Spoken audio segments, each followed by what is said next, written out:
Of the Pflugerville Parks and Rec Commission, December 18th at 7 o'clock. We'll just say 7, that's late. Yeah, 7 o'clock. Citizens communication. The commission welcomes comment on parks and recreation items. Public comment that is made on any item that is not on the published agenda will only be heard by the commission. No form, action, discussion, or comments will be made. Each person providing a public comment will be limited to 3 minutes and will be asked to state his or her name and address for the public record. Is there anyone here that would like to speak? Okay, no one. Then we'll move on to item 3. Item 3A, the approval of the minutes. Did everybody get a chance to read the minutes? Are there any comments, any questions, any additions, corrections? None? Okay, do we have a motion to approve the minutes as they're written? Do we have a second? Second. Who made the motion? Thought. I did. Okay. I'll second. Okay. All in favor? All in favor say aye. Aye. Aye. Any opposed? Motion carries. Okay, so discuss only on item 4A. We actually have some vendors here that we want to bump up if you Okay. don't mind. Well, go right ahead. So we're going to bump up to 5A. Okay. We have a discuss and consider action before y'all today. It's the Pflugerville Feasibility Study for our athletic fields. Nice. And we have Park Hill Hill to speak to it. So basically, we know that we're growing, but we don't know at the rate that the sports associations are going to need. We don't know what they're going to need from us. And so we brought on Park Hill to assess our current offering and to talk to those sports associations to see what they would need, so we can make a recommendation through this body ultimately to council, and what we believe will be on a bond council in the future, that we need blank amount of fields, 15, 20, 100, whatever that is. We need this many more fields to be able to serve the community for the next 10 to 15 years and beyond. And they're here to present that study today. Thank you. My name is Chad Davis. I am a landscape architect and also have worked in park planning for about 30 years. Also, I was at one time an employee for the Municipal Parks Department. Trey Castellon is also here with us tonight. Trey has been helping me on this project. So we're excited to talk to you about the feasibility report that we've been working on. I am just going to jump right in, and we're going to kind of try to move through this pretty quickly. There's plenty of time for questions and answers, but we'll go to the next slide. Probably the first most important question, and I kind of just did this as though I was going to have a conversation with someone. You might need to stand closer to the edge of that table. Okay, good. Okay. So I'll try to stand over here. So probably the first most important thing that everybody asks us, if when we've done a study, they first say, please tell me you talked to the public. Did you do public engagement? So yes, we absolutely did. So what I wanted to point out to you is what we did look at on the far left hand was really at the participation. The youth groups that we did outreach with are the Pflugerville Area Youth Soccer League and Pflugerville FC, that's Pazel and PFC. And then we had the Pflugerville Force Youth Football and Cheer. The Pflugerville Area Youth Baseball and Softball, known as PAVIS, and then Austin Ultimate Youth, and that is just disc golf, if you weren't aware, just wanted to make sure. And so then when we looked at adults, we talked with the Austin Tape Ball Cricket League, ATCL, and the Austin Ultimate Adult Disc Golf Group also. And as far as seniors go, once we got to the seniors, the group that we reached out to were the Austin Ultimate Senior group that does disc golf. And so we worked with the Parks group, and they helped us to make sure that we were really kind of catching the right groups. One thing I'd like to kind of pre-qualify for you guys is we did not do big town hall meetings, because the master plan that was done within about the last 2 to 3 years, you had so many good contact points that we it's not time to necessarily tell the community, hey, it's time to re-master plan. I mean, so we use that information in conjunction with the different sports associations to make sure that we were kind of taking all of those points into consideration. I'll show you a really good point in the study as to where that really matters and how that kind of came out. Just, as we were going through and asking them questions, we put together a list of questions that we ask all of them. One of the things that we wanted to share with you is, Pflugerville residency.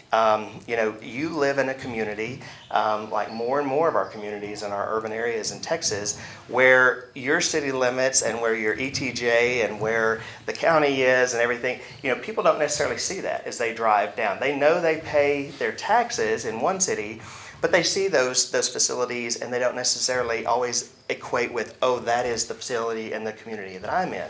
So as we talk to these groups, just to give you an idea, 50% of the group, ATCL, was actual made up of Pflugerville residents. And we're asking them about their overall membership, just to give you kind of an idea. And so then 70% of Pazel is, they said, is our Pflugerville residents. About 80 to 85% of Pavus are residents, and about 90% of Pflugerville Force are actual residents. So, one of the things that we're going to talk about also is you get kind of an overlay of school facilities and city facilities, and then you get like Northeast Metro, which is a county facility. But really, your role is serving the city, serving the taxpayers of the city. So we really wanted to kind of make sure that we were understanding where the players were coming from, and then also just in general, from all of our meetings with them on the far right-hand side, you can see what they told us: improved and expanded facilities, dedicated field space, soccer, football, baseball, softball, cricket are probably the biggest needs at the moment. And a lot of these are lining up again with some of your park master plan.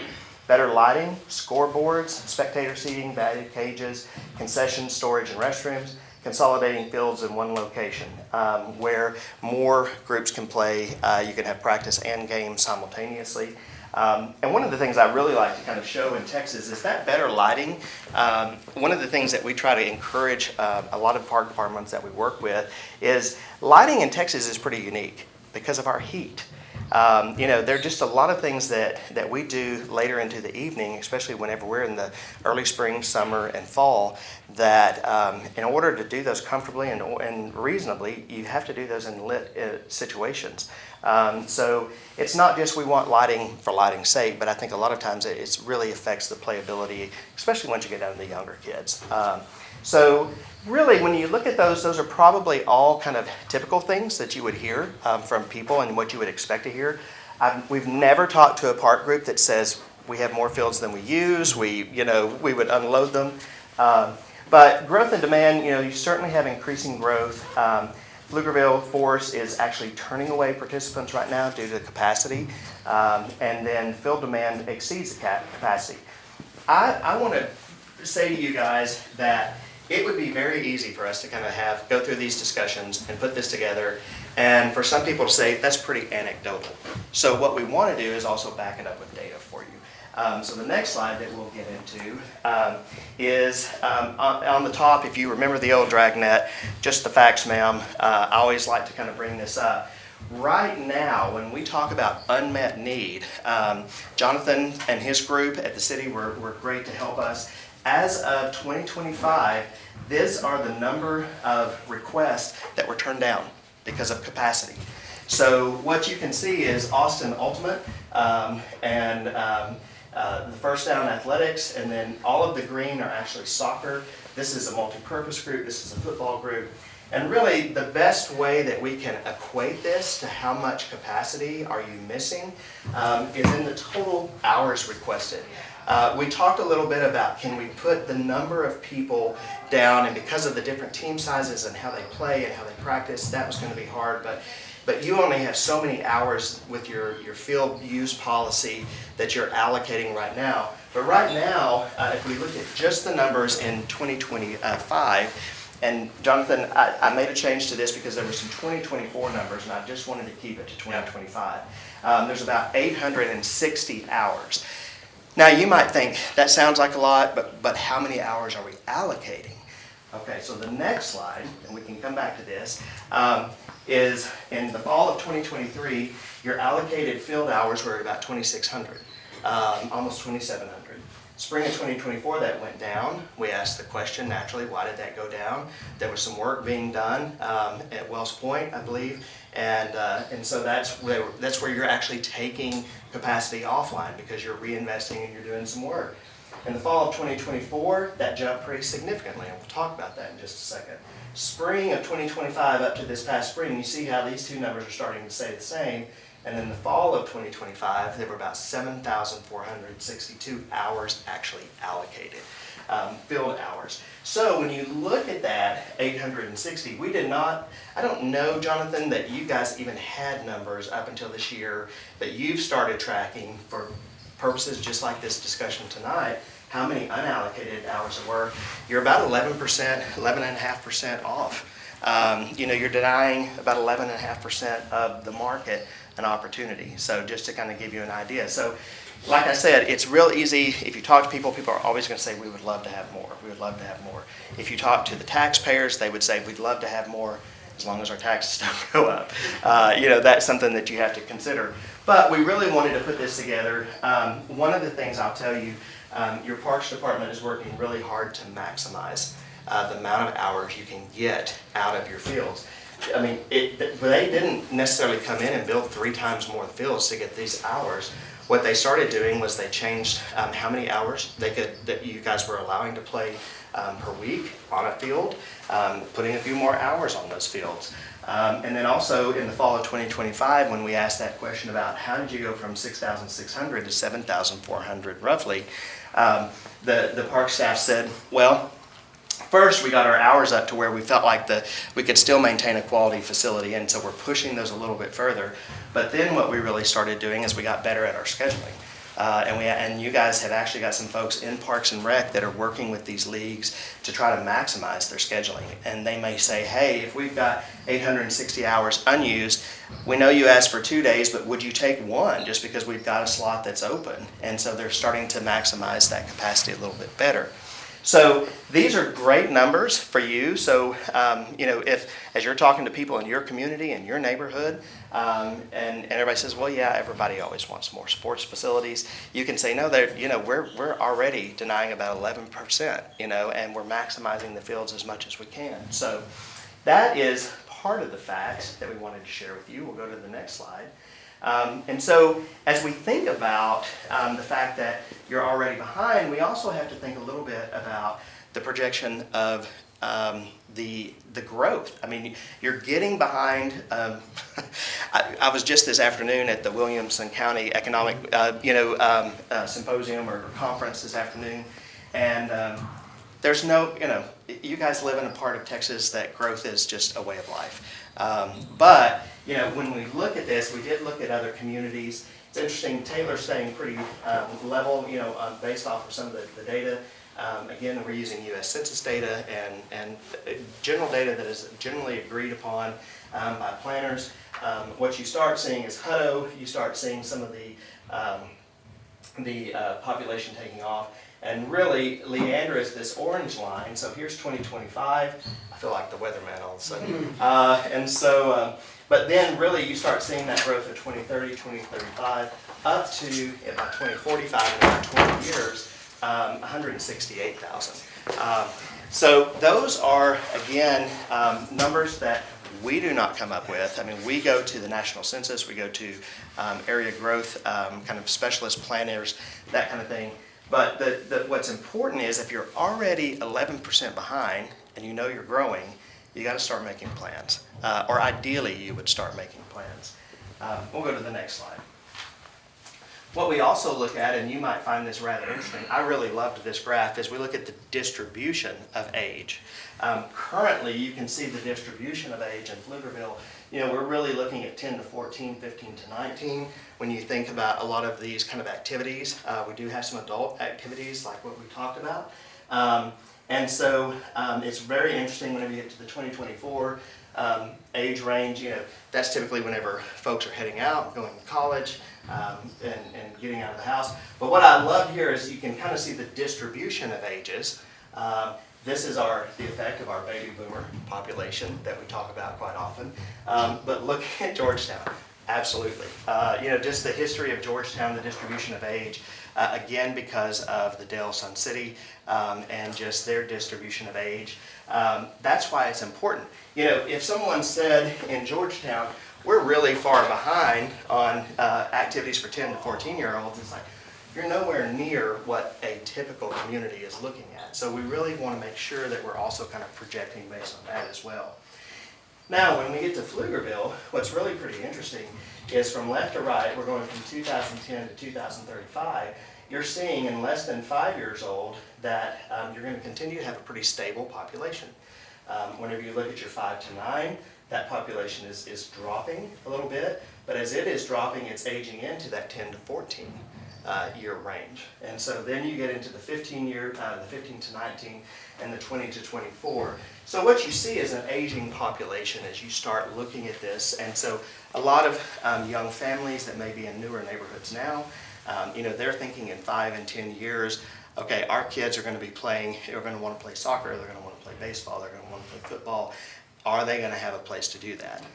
So we take all of this into consideration. We'll go to the next slide. And from the growth projections and from kind of the distribution of your ages, we then rely on what the National Recreation and Park Association has done for a long time. They have collected data, over 900 data points, 900 communities in the U.S., because many communities struggled many years ago with how many football fields do you need? How many baseball fields do you need? So they have collected this data and they have come up with ratios. What's going to be important, I put some red lines around these, is that in the population of 50,000 to 99,000, or almost 100,000, that's a big spread. That's a lot of people. I think right now you're currently closer to the 60, 70,000, debatably kind of where that is. But you see that basketball courts, you would have one for every 8,400. And that is not an arbitrary thing. That is 900 points of data, 900 communities. When you see over here the percent of agencies, these are the percent of agencies that provide that sport. So you would think playgrounds, of course, most park and rec groups are going to provide playgrounds. As you go down, you see that different park and rec departments across the United States provide different things and less things. Diamond fields, that's your baseball and softball. Those are going to be about one for every 4,560. Rectangular fields, your multi-use fields, one for every 4,659. I've been doing this for about 30 years. This has always been the bellwether, the standard, to set benchmarks in your society. So if we take this information, we take what the public told us, then we're going to start looking at, okay, how does this really shake out for where you are in your population? So we'll go to the next slide. So we do a little thing at Park Hill that I like to do. Red things, if you think about a stoplight, you're going to see this over and over again. Red's probably more serious, yellow's a little less serious, green is okay. So what we found in Pflugerville today is that you have one city softball field. Now you may know of other fields, but whenever your taxpayers call, when your residents call, what the city of Pflugerville can offer is one softball field. The NRPA would say, again, based on your population, you should have about 15. Now, the first question would be, in my mind, if I was sitting in your seat, well, it's not like people aren't playing softball in Pflugerville, so where are they going? Well, they're doing some of the county facilities, and they're also going to neighboring cities. So again, as you're thinking about, well, what can we plan again for our community to make sure our quality of life, is really moving forward in the greater scheme of things, it really shows you in 2025 that you have a deficit of about 14 fields. You have 15 are recommended. And so really, and then at 2.2 acres, that's about 31 acres of deficit that you have today. And so we did area plans, and I want to tell you, when we did the area plans, we didn't just look at the field. We looked at the field, we looked at a buffer around it, we looked at parking for that. Because if city council or if a wealthy donor came and said, I want to just move the needle in a big way in Pflugerville, I'm going to donate some land, how much do you need? We're not getting just the land for the fields. So that's about 31 acres. If you look at 2130 or 2030, that number grows to 35. If you look all the way out to 2045, and that's about 20 years out, you would really be at about 46 acres of deficit. So these are the two, softball and baseball, that were in the red. You probably had the greatest deficit. Again, you have 2 baseball fields, city baseball fields. You're needing about 15, you're short of about 13. And baseball fields, of course, are bigger than softball fields, so we get to about 41 acres of deficit that you have right now. That is the 2 that really showed up that were in the worst shape. And when we talked to the different groups and the different athletic associations, this is what we heard. But we also, like I just showed you, we always want to benchmark what people are saying against. Well, what is the national standard? What are the reasonable numbers? Okay, we'll go to the next slide. Before we do, I think it's important to note the 3 fields he's talking about are not open yet. We have 0 fields. That was one of the questions I had. Those are the 1849 fields that are being constructed right Yeah, now. so that was a question. Where are these fields at? Softball, where's the baseball? Yes, So yes. even with the new construction, that's our deficit. Okay, got it. And we did come out and tour the facilities with park staff, and so we were being very optimistic, knowing what was coming online. Now we're into kind of that yellow zone. Tennis, again, the same thing. And this is the one where I wanted to tell you why it was so important for us to look at your master plan. Right now, it says that you have 1 tennis court, you need about 11, so it puts you at a deficit of about 10. Not one person, no, I shouldn't say not one person, very few people in your master plan said anything about tennis. We didn't talk to a tennis association. You don't have an organized tennis group here that maybe isn't already playing at maybe some of the school tennis courts and things like that. So you could very easily from NRPA say, oh my gosh, we've got to go out and build 10 tennis courts. Your community's not telling you that's where their priorities are. So that's why we don't use this alone. That's why it's so important that we talk to people in the community, because dollars are going to be very limited. And you want to put them to where they're being used the most, where the community's excited about that. Rectangular fields, you are short on. You have about 7 right now. You need about 14. Those are about 2.4 acres per field with buffer and parking. So you see a deficit right now of about 17 acres. 2030, 24, you can kind of see how that plays out. And we did hear that quite a bit. We did hear that from different groups. Pickleball courts are one that you really are need about 8, so you're about 4 short. We did not hear anything necessarily about pickleball courts, and we did not look at what am I trying to say? Indoor recreation. And so some of these things may be being met with indoor recreation, and I know you've got a new The new rec center will have some indoor options, and then Kelly Lane will have some outdoor courts. All right, this might actually capture some of it. Yeah. 3. Yeah. Okay, we'll go to the next one. So now we're kind of into the green. Now we're kind of into where you're looking good. And so when you see soccer, you have 13 fields. You're short by about 1 currently. We based everything off of an 18 and under field size. That's the bigger field size, because we know that you can break those down and get multiple smaller fields in those. Your soccer fields you're doing pretty well on, but the soccer folks, of course, said we need more fields, and that really comes down to a preference of, we really would only like to practice on Tuesdays and Thursdays. We really would only like to practice from 7 to 8. Well, that's not necessarily a judicious use of city resources. You know, everybody needs to practice every day of the week. Everybody needs to, you know, maybe start at 6, go to 9. It's not ideal, but that's kind of what we have. Disc golf, you're in great shape until about 2035, and that may even be something that you can revisit at that time. Skate parks, again, you're in great shape until about 2040, based off of the national averages. So we'll go to the next slide. Basketball, honestly, you're actually have one more than you actually needed, and so if you're not hearing a lot about basketball, and again, you're doing some indoor facilities that may be able to use, and on sand volleyball. The nice thing about basketball and sand volleyball is they're not millions of dollars to build, like your baseball and your softball fields and the lighting and everything else. That's why we have more than we need. They're a cheaper field. Yeah. So it's funny. Years ago, whenever when we would work on parks master plans and trying to get Texas Parks and Wildlife grants, they would say, you know, come up with a new activity because that's going to give you more points to win the grant. And one of the oldest tricks in the hat was almost every person that was planning and every park director would say, put horseshoe pits in, because that's something we don't have and they're so cheap and it'll give us points, you know. So those are some of the tricks that folks used to use. But what you can see on this slide is a totaling of acres. 2025, if we total all of that up, you're at about 95 acres short right now, today.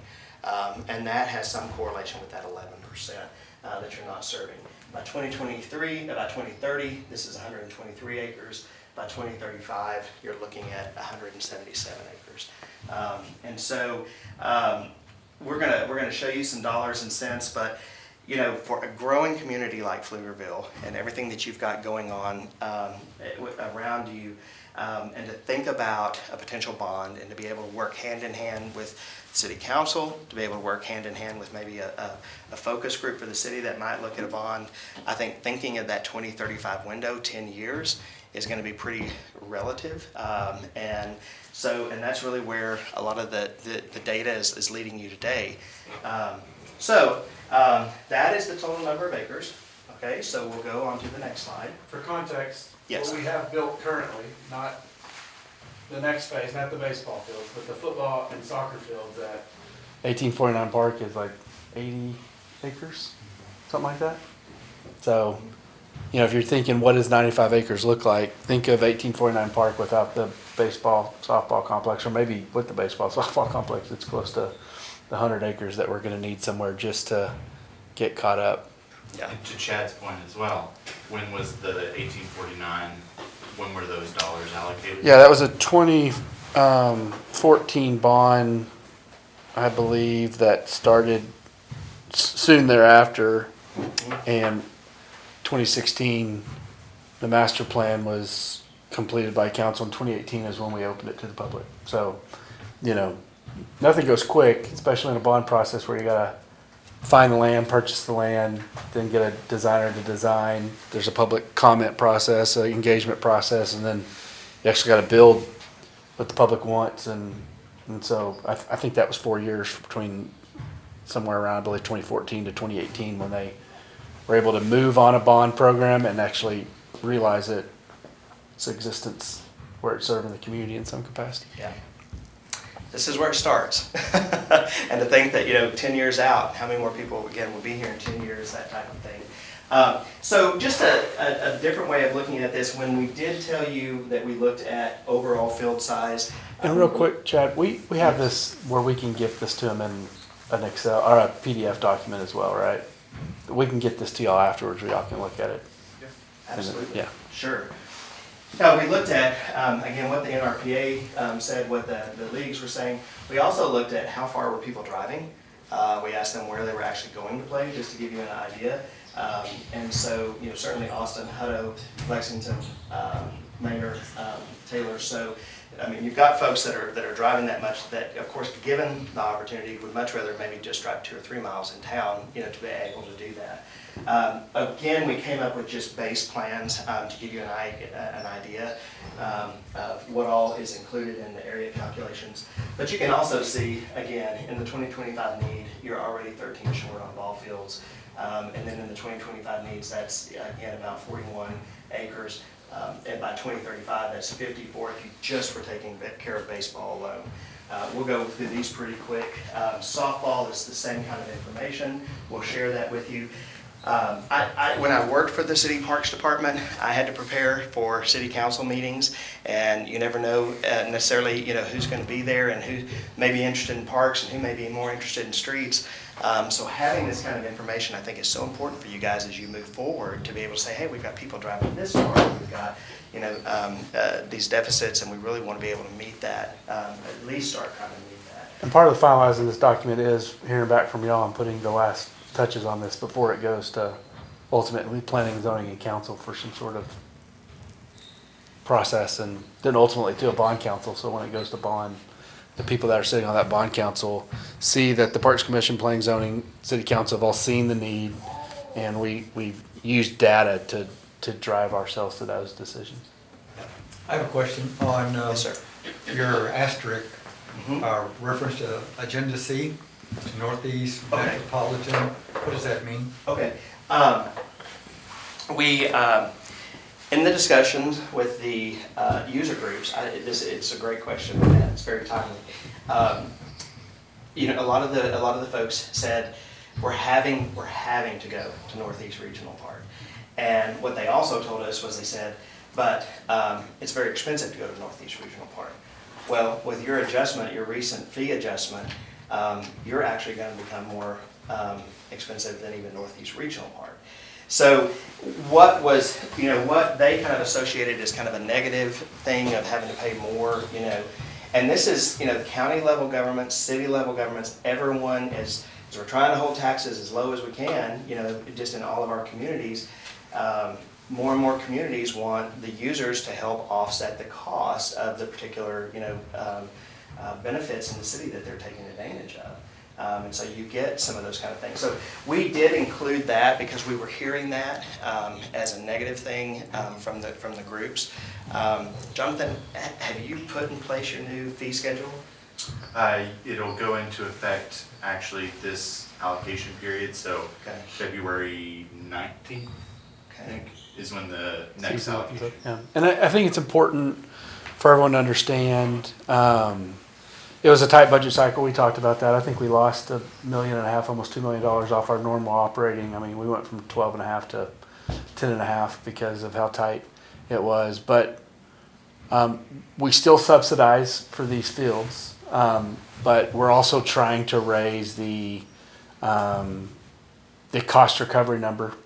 And what we believe as a department, and what we're going to take y'all through in this next calendar year, is we're going to bring someone on that's going to walk us through a full cost recovery analysis, and will tell us where we need to be better at and where we can continue to subsidize. But the basic sense of it is if it's intro to swimming, right? If it's just intro to swimming, we believe in some ways that that's a benefit to the user and the community. And so we don't mind subsidizing that. At some point, someone that learns how to swim is less likely to die in a body of water. In fact, it's close to 90% once you know how to swim that you're less likely to drown. That's a community benefit for sure. At some point, some of these swimmers want to swim at high school and maybe even college. And maybe they even have the aspiration to swim Olympically, or professionally somewhere. That is when the subsidy, we believe, should decrease heavily, right? Because that becomes a high benefit to the user, but we don't see a huge benefit from their collegiate swimming practice, right? And so same thing with a tennis. Intro to tennis is a great way to get someone active. Intro to pickleball is a great way to get an active person in the community. And we believe an active person in the community is a healthier, socialier person. But once we're teaching forehand lessons, we believe that should be on the user a little bit more, because that's benefiting them and their game itself. And so recreational, we weight recreational leagues very high. And so y'all are still subsidizing the recreational leagues around 50%. So what it costs us to put on those leagues, the community as a whole pays for about half of those. But once we get into some of these folks where it's travel ball and select ball, we believe that definitely benefits the user more than it benefits the community as a whole, and they should be paying a higher rate. And so as you're seeing us start to raise fees, understand that we're trying to we're trying to make sure we have public spaces for Pflugerville residents that want to do recreational sports, whether they're youth or adult.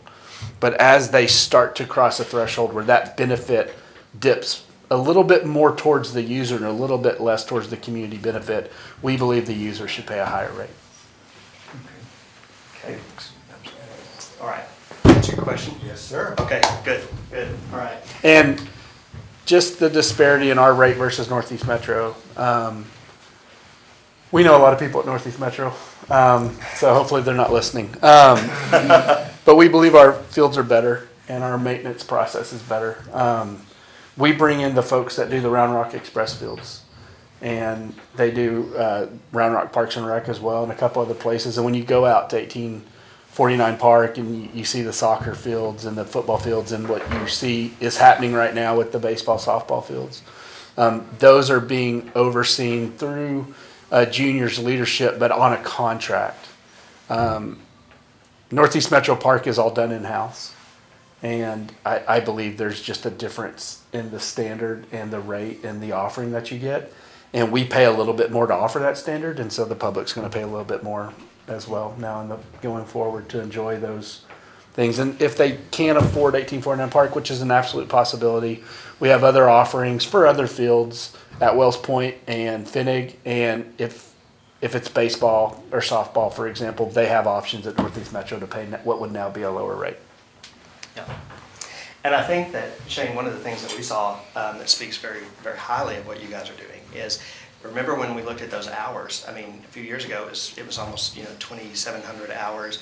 You're up to 7,400 hours, and that's without building new facilities because you're probably taking a lot better care of them. Yeah. You're having to stretch what you have, and that's what elected officials, and that's what any of us that pay taxes want to know is, are you using everything as much as possible? I still go back to that. Are we stretching everything as far as we absolutely can? And I think you see those increases. Yeah, we used to do 18 to 20 hours a week on our fields, and we needed a lot of recovery time for our in-house maintenance program. And the fact that the turf was a little newer, it still is getting established. Now, in some ways, we're 25 to 30 hours a week on most of these fields. And so, sure, we've brought in an outside agency that's doing the same type of techniques they do at the Round Rock Express, but we're also seeing 10 to 12 hours more play on each one of these fields every single week in a peak season, and they don't die on us as early as they used to. I mean, you'll see them start to discolor a little bit as the season goes through, and you see the wear patterns on them, but they still hold up. We're still offering soccer tournaments at the end of a season and hosting thousands of participants, and so we wouldn't have been able to do that a couple years ago. Okay.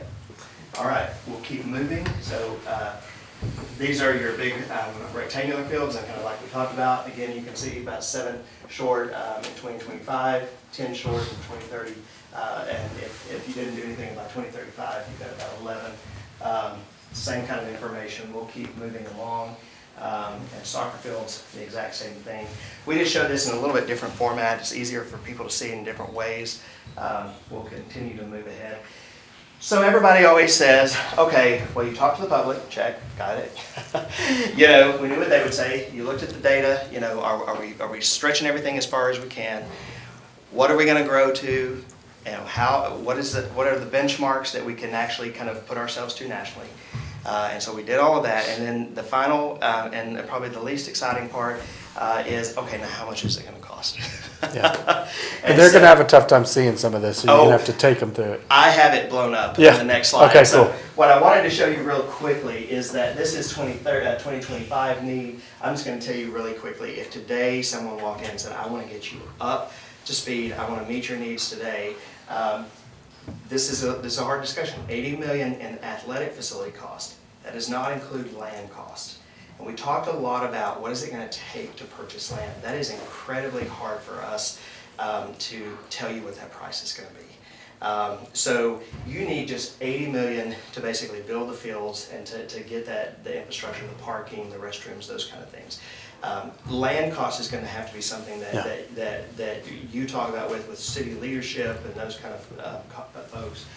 $80 million today to 2025, 2030 is about $113 million. 2035 is about 147. If we look all the way out, about 234 million. Now, if you live in a community like I do, which I think we do, you know you're not going to get a $234 million park bond. Let's go to the next slide and let me just show you a little bit. Again, we're going to kind of benchmark on 2035. That's that picture. And if you remember what I told you about the red, yellow, and the green, this would be something that I would say if you could start with this discussion and see how far you can get with it, through the democratic process, through the, what all's going to have to happen. This is what I would shoot for. This is what I would like to be able to do. So really, again, your greatest needs are in your baseball and softball. They're the ones that are red, about 38 million, 27 million. We still put tennis courts on here. That may be something, and it's kind of like, if you're going to negotiate for something, if you're going to go, you'd like to go in with something that you can throw out. Leave tennis on there, and then say, well, let tennis go. Drop it, yeah. Yeah, drop it. Football, rugby, lacrosse, those are the big rectangular fields. You see about 17 million. And then once you do get down to the pickleball, basketball, soccer, disc golf is pretty pricey. Soccer fields, again, just because of the size. But what you see, and then we have also included, excuse me, because we don't know what land you're going to get. There may be challenges, there may be sewer lines, easements, things like that become a challenge. We include at this time about a 20% contingency for planning. And then we have looked forward with inflation, and inflation in about 10 years cumulatively is about 28%. So what you see is by 2035, ideally, coming out of the gate tonight, we would love to have 177 acres. We'd love to have about 147 million to improve those.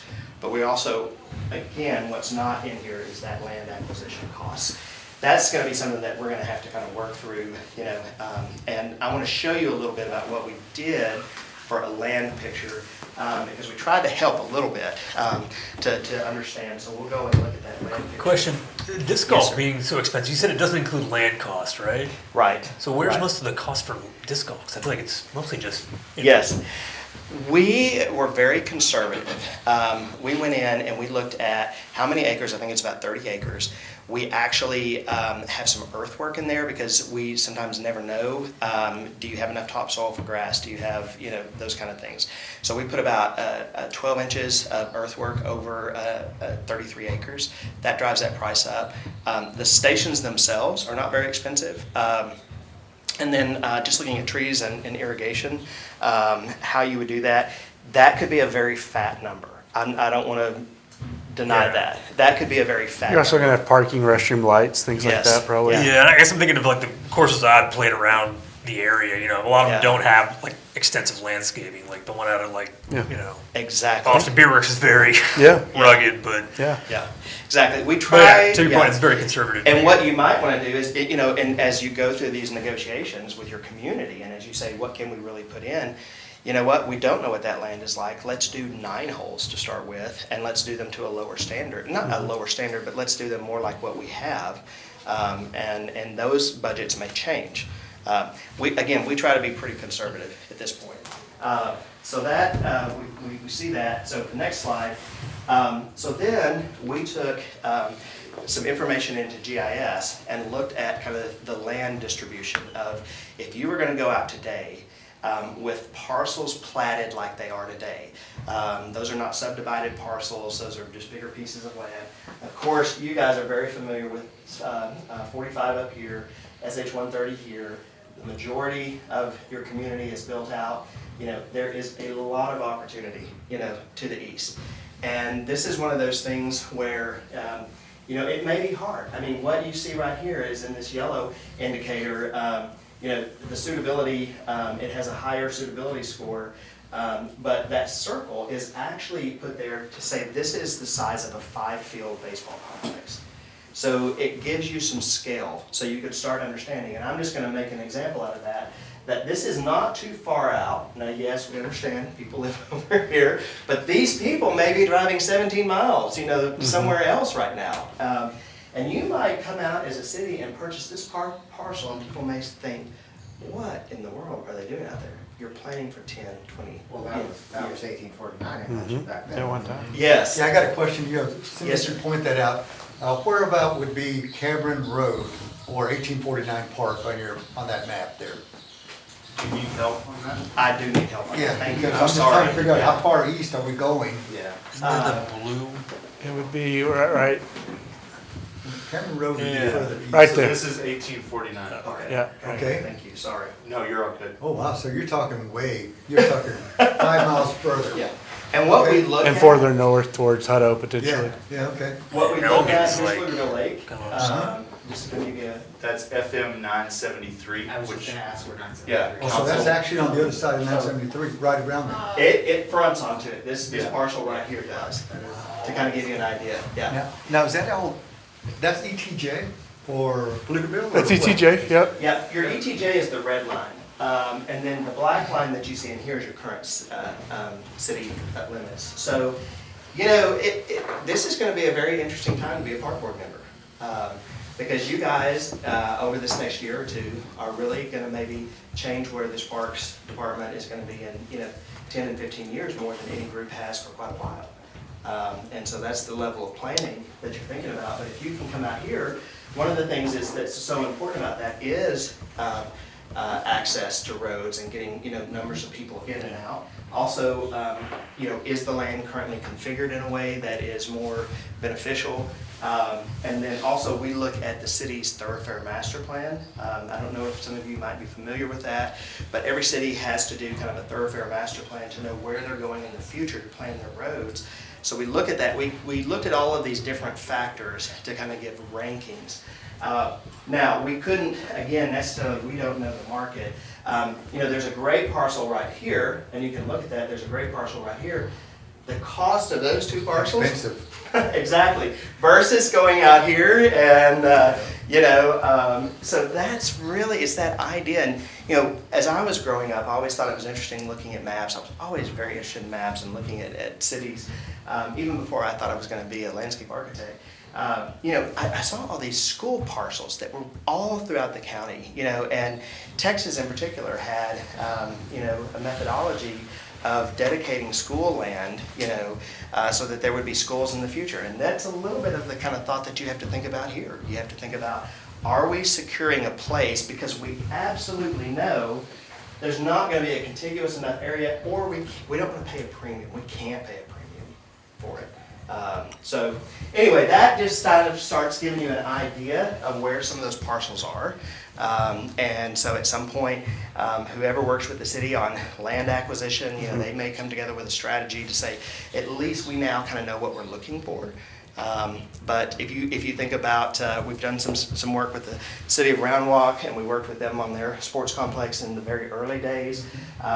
Someone had to have a vision, to say, this is where we're going to aggregate all of this. And it's going to take 30 years, but it is going to be great when it's done. Yeah. And it's going to be something that's going to, people are going to want to move here, they're going to want to have access to it, they're going to want to come here because of that. You got to start somewhere. One of the things Yes, that sir. you just brought up was the Round Rock, for example. When they moved out to where Del Diamond's at, that was way out in the country. Yes. That's kind of like we're seeing here. Yes. We're looking to the future, and now that's developed everywhere around there. Yeah. So I see that that's a good plan there. I mean, the more fitting analogy is 1849. That was. Yeah, same. I remember when that first. Oh, yeah, That's that a was city way park. out What there. the heck's it doing out here? Yeah, but people are moving here. It's going to Yeah. keep growing. Well, with the Samsung plan, and as it continues to get expanded and their requirements for residency within like 15 miles or minutes from that place, you're gonna see increasing in that area off that 973 and the Hutto Pflugerville population. Yeah, as one of the main drivers for that area. So- And as 973 continues to get developed, then developers are going to want to develop off that because people have already brought utilities to it, which lightens their initial overhead. So it's just a domino effect. Does Taylor's ETJ abut ours at all, or?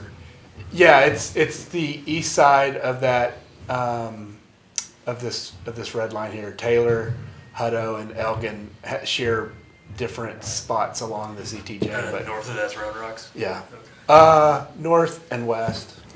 So we are in good Hutto's shape. got some of it there. Yeah, north.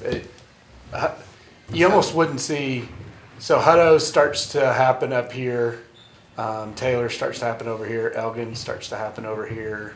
Round Rock is, the thing is, Round Rock, Cedar Park, Leander, not Leander, I guess. Round Rock, Cedar Park are mostly at build out. Leander's growing towards build out, and so development is happening this way. So how does the city think at the kind of the macro level of which direction the city limits are gonna grow? Is it Annex used to be out- different, right? We used to be able to Right, annex. yeah, in the way different- it works now, Yeah. right, exactly. So that neighborhood has to want the annexation. But as we grow our park system out there, we can buy property and annex our own, obviously. And so if we're putting an incredible sports complex with some trails and some playgrounds and some other things near that, they're more likely to want that annexation as well, we believe. But yeah, it's just if that development wants the annexation and all that comes with that, city streets, city roads, city infrastructure, if they want to stay on the county side, we can't leverage it as heavily as we used to. I mean, we've looked at all the new developments we've looked at that are doing parkland dedication Yep. are off of Cameron Road pretty much. They are, and they all Is that- wanted to be in. Is that the area the city's thinking is gonna be growing? Yeah, that's where, first? that's the great frontier, right? It's all going that way, but, it's as that develops, then what used to feel outside of that is now abutting to it, and so then they're more likely to do the same thing, and so, we think we offer, a lot of value in the annexation process. And as far as visioning, you'll hear city council talk a lot about FM 973. Yep. And so, Really? yeah, if you search for it in the council meetings, they reference it pretty often as another potential growth corridor. And Yeah. wastewater and infrastructure that's going out there, and our CNN and everything else that connects, and that there are some other development corridors in the Austin metro area for sure, but with the infrastructures and the investment we've done in water, we're going to have the ability to continue to plow through the development opportunities when other areas are going to have to limit or halt their development because they've reached their capacity. So this city and what city council and others have done to double our pipeline coming from the Colorado water, and doing a second wastewater treatment plant, and those types of things are going to allow us to continue to serve development when other cities haven't done that investment yet and have to pause development to make sure they're not robbing from the residential to make sure their development builds out. So we're a fast-growing city in a fast-growing area, and we're built for that growth. Not some of our other neighboring cities are. So we got to make sure our parks and quality of life continues to grow out there as well. And that's amazing. That's good. Interesting thing, we're also, as you talk about development and you talk about incentives both ways, we're working on, we're just wrapping up a first phase of a sports complex in South Laredo. And it was very interesting because if you know much about Laredo, Laredo always grew to the north. There was a primary kind of family that owned a lot of that land, and they just kind of developed that. Well, a different group of developers came in, a younger group, and their parents had actually been putting together land in South Laredo, and these two brothers were really stumped over what is it going to take to get people to start thinking about South Laredo. So they got together with the Parks Department, they looked at the Park Department need, they looked at the binational need. They have, if you know about Laredo, they have a team, a AA baseball team, the Tecolotes, Play both sides. yes, they have a stadium in Nuevo Laredo, and then they have a stadium in Laredo. So there, and then you get a lot of feeder programs because the kids love the Tecolotes. Well, what they have done and what we've just wrapped up is the first phase of a $42 million sports complex, where those brothers donated the land to the Parks Department. And all of a sudden, once the shovels were in the ground, and once the people in the city started seeing that, already a hotel is being built out there. Their rooftops are starting to sell because people want to live next to that. And their donation was a great thing for them tax-wise, but it really incentivized people to move to a part of the community. So if you think about, even out here, if you find the right developer, and say, we're shopping for a public-private partnership, where we could really share, some cost and share, a destination. Sure. Creating a very walkable community. There are communities in Texas that are doing that. And so there are different ways to go about this. It doesn't have to all just be cash outlay, For all y'all leaving the board, if you just want to donate some land, that'd be great. Yeah, yeah. I got one tree I can do. Yes, That's a yes. start. Small as baseball. I volunteer for a nonprofit in my community, and I mow the grass. And I'm like, this is because they can't get it. That the staff hate to mow the grass and everything, and I'm like, I'll mow the grass. I love mowing grass. So okay, we'll go on. But there is a map to kind of start looking, and the very discussion that you just had, 973, and looking at that and thinking about that is where these things start. And at some point, if you think 30 years down the road, what can we do that really is going to extend the quality of life in this community? This is where those plans start. So, Shane? Yeah, Jeff, I don't know if you want to, or Larry, you have any comments on this, but I think at some point, ultimately, we're looking for y'all's comfortability giving us an action item here where we're either rolling this up with any comments tonight or we're moving forward with it as is so we can start to paper this up and get ready for ultimately planning and zoning and council seeing it, so it's an item that we're using on future, like I said, bond council. This $47 million isn't something I'm going to get through general fund or CIP. This is the type of investment that's going to go before ultimately a bond vote, and so it's got to go before a bond council so they can recommend it to our city council. But just like when I worked on the rec center, I had to do a rec center feasibility study to show this board that the city needed a larger rec center.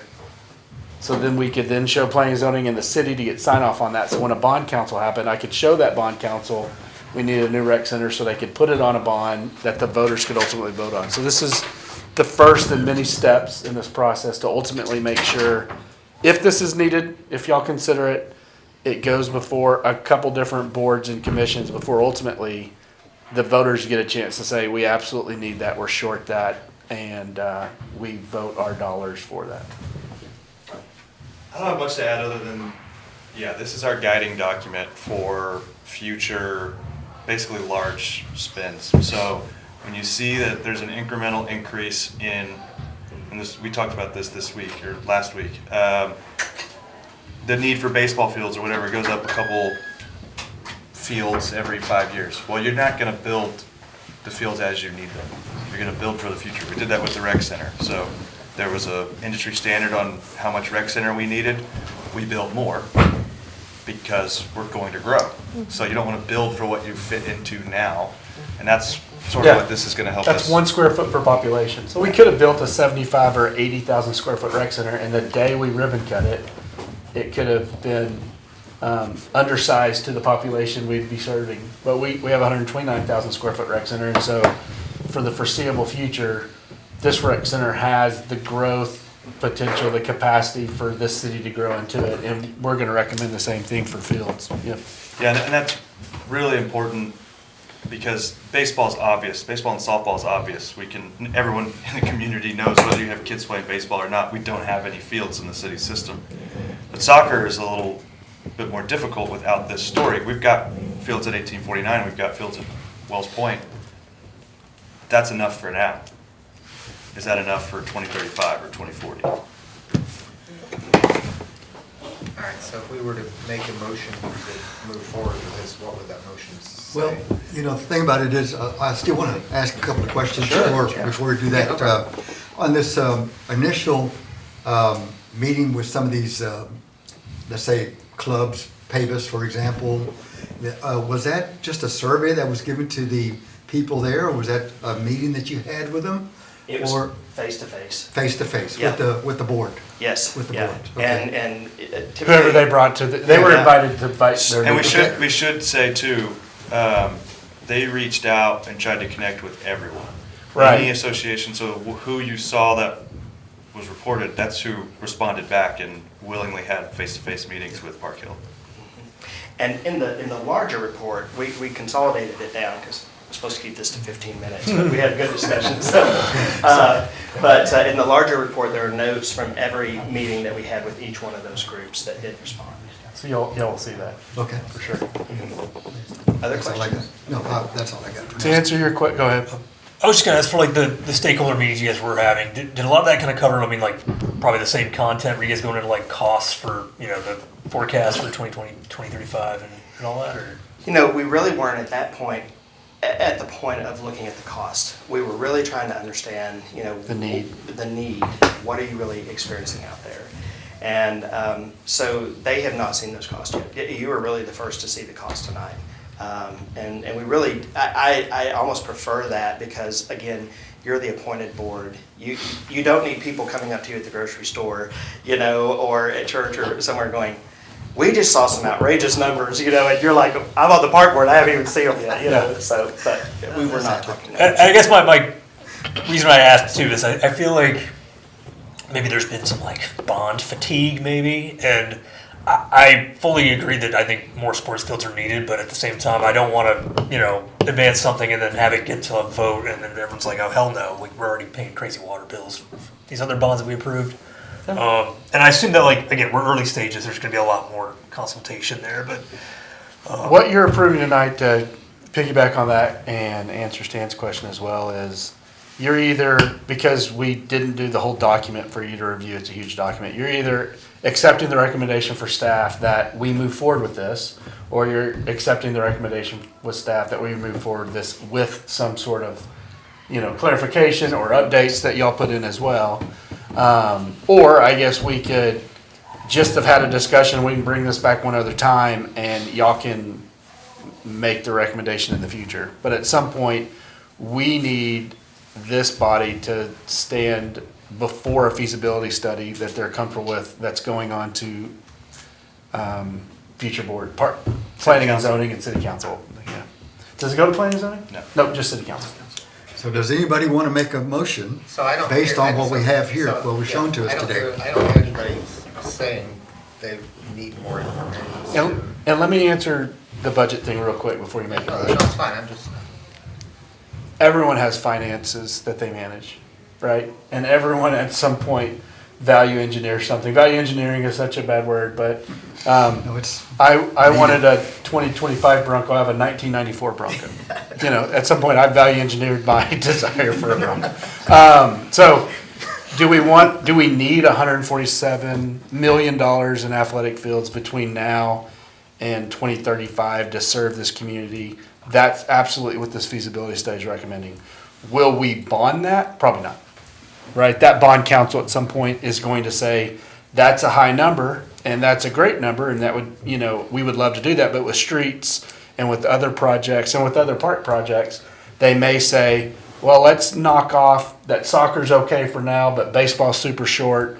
So let's just get the baseball portion up and let's not do the disc golf or the tennis, but maybe rugby and cricket are growing in this Americanized community, and so let's maybe get a couple fields for them. And so the bond may be a 33-acre complex. It's going to cost us 20-something, 30-something million dollars, and it serves what we can serve in that capacity, right? And so that bond council has every right to hear the full capacity of our request and phase it out for what their recommendation is to city council. So 2013, this board made a recommendation for an undeveloped parks master plan. They took 12 parks parcels that were undeveloped and they developed 12 parks. That bond council in 2014 took half of those. So they said, oh yeah, we see that the city needs 12, but we're only going to do 6. And then that 2020 bond council said, okay, we'll pick up the slack and do the other 6. They could have also done 3. They could have done 6 plus. Every bond council has the right to say, here's what we, the 8 or 12 people in this room that have been appointed by council, are comfortable making a recommendation to city council on what we need to go out for the vote. So I think it's great to have the full number. It's great to know that.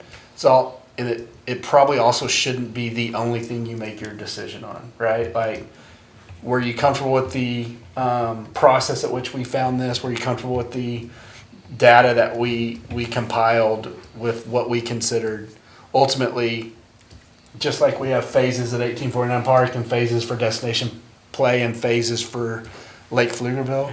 At some point, there was a Lake Pflugerville master plan that said this is a $30 million park. And someone said, that's great, we're gonna do phase one and we're gonna give you $2.5 million. You know, and phase two is gonna be 10 million and phase three will be whatever. And it may be 12 phases before we get to that $30 million build out. Same thing for 1849 Park. Same thing for a potential feasibility study. Do I anticipate the bond council ultimately putting $150 million athletic feasibility recommendation before the voters? I don't, because I don't think they would vote for it in that capacity. But would they vote for 30 million? That's possible. You know, they voted for a $48 million rec center.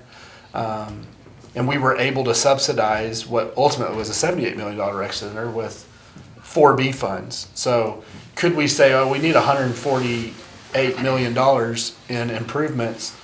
The GO bond, the government bond, is going to vote for 30 million of that, but we're going to ask for hot tax funds, which obviously is something that could potentially use here, or 4B funds to offset another 50 million. Absolutely, you know. So there are other funding sources for sure, but you don't get all those, or the two brothers in South Laredo, if you don't have the full need, which is the 150 million, right? So maybe we have someone come in and want to grant us some sort of incredible opportunity.